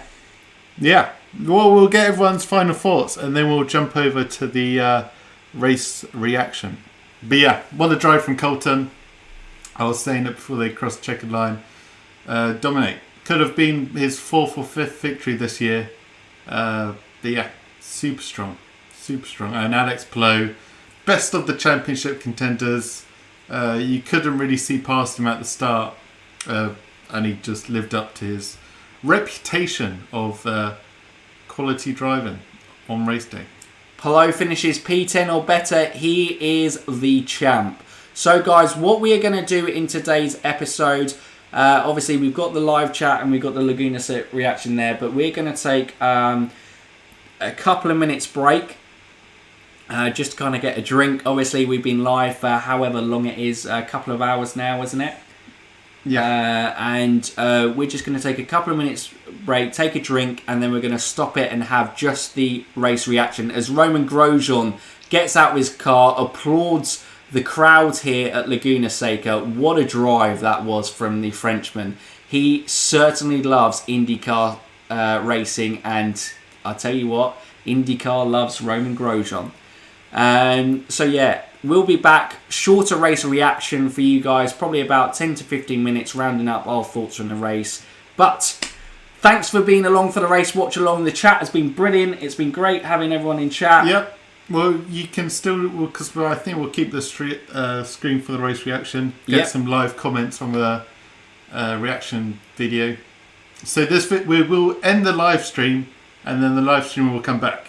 So you just got to keep an eye on the channel if you want to get involved in the reaction, get your thoughts and whatnot. Everyone looks like they had a good time watching the race.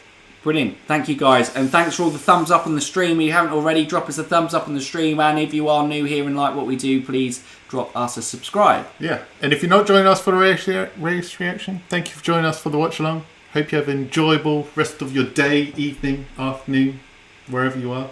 morning if you're in Australia. It was another great race in this brilliant NTT IndyCar Series season so far. All right. But for now, you Indy fans, keep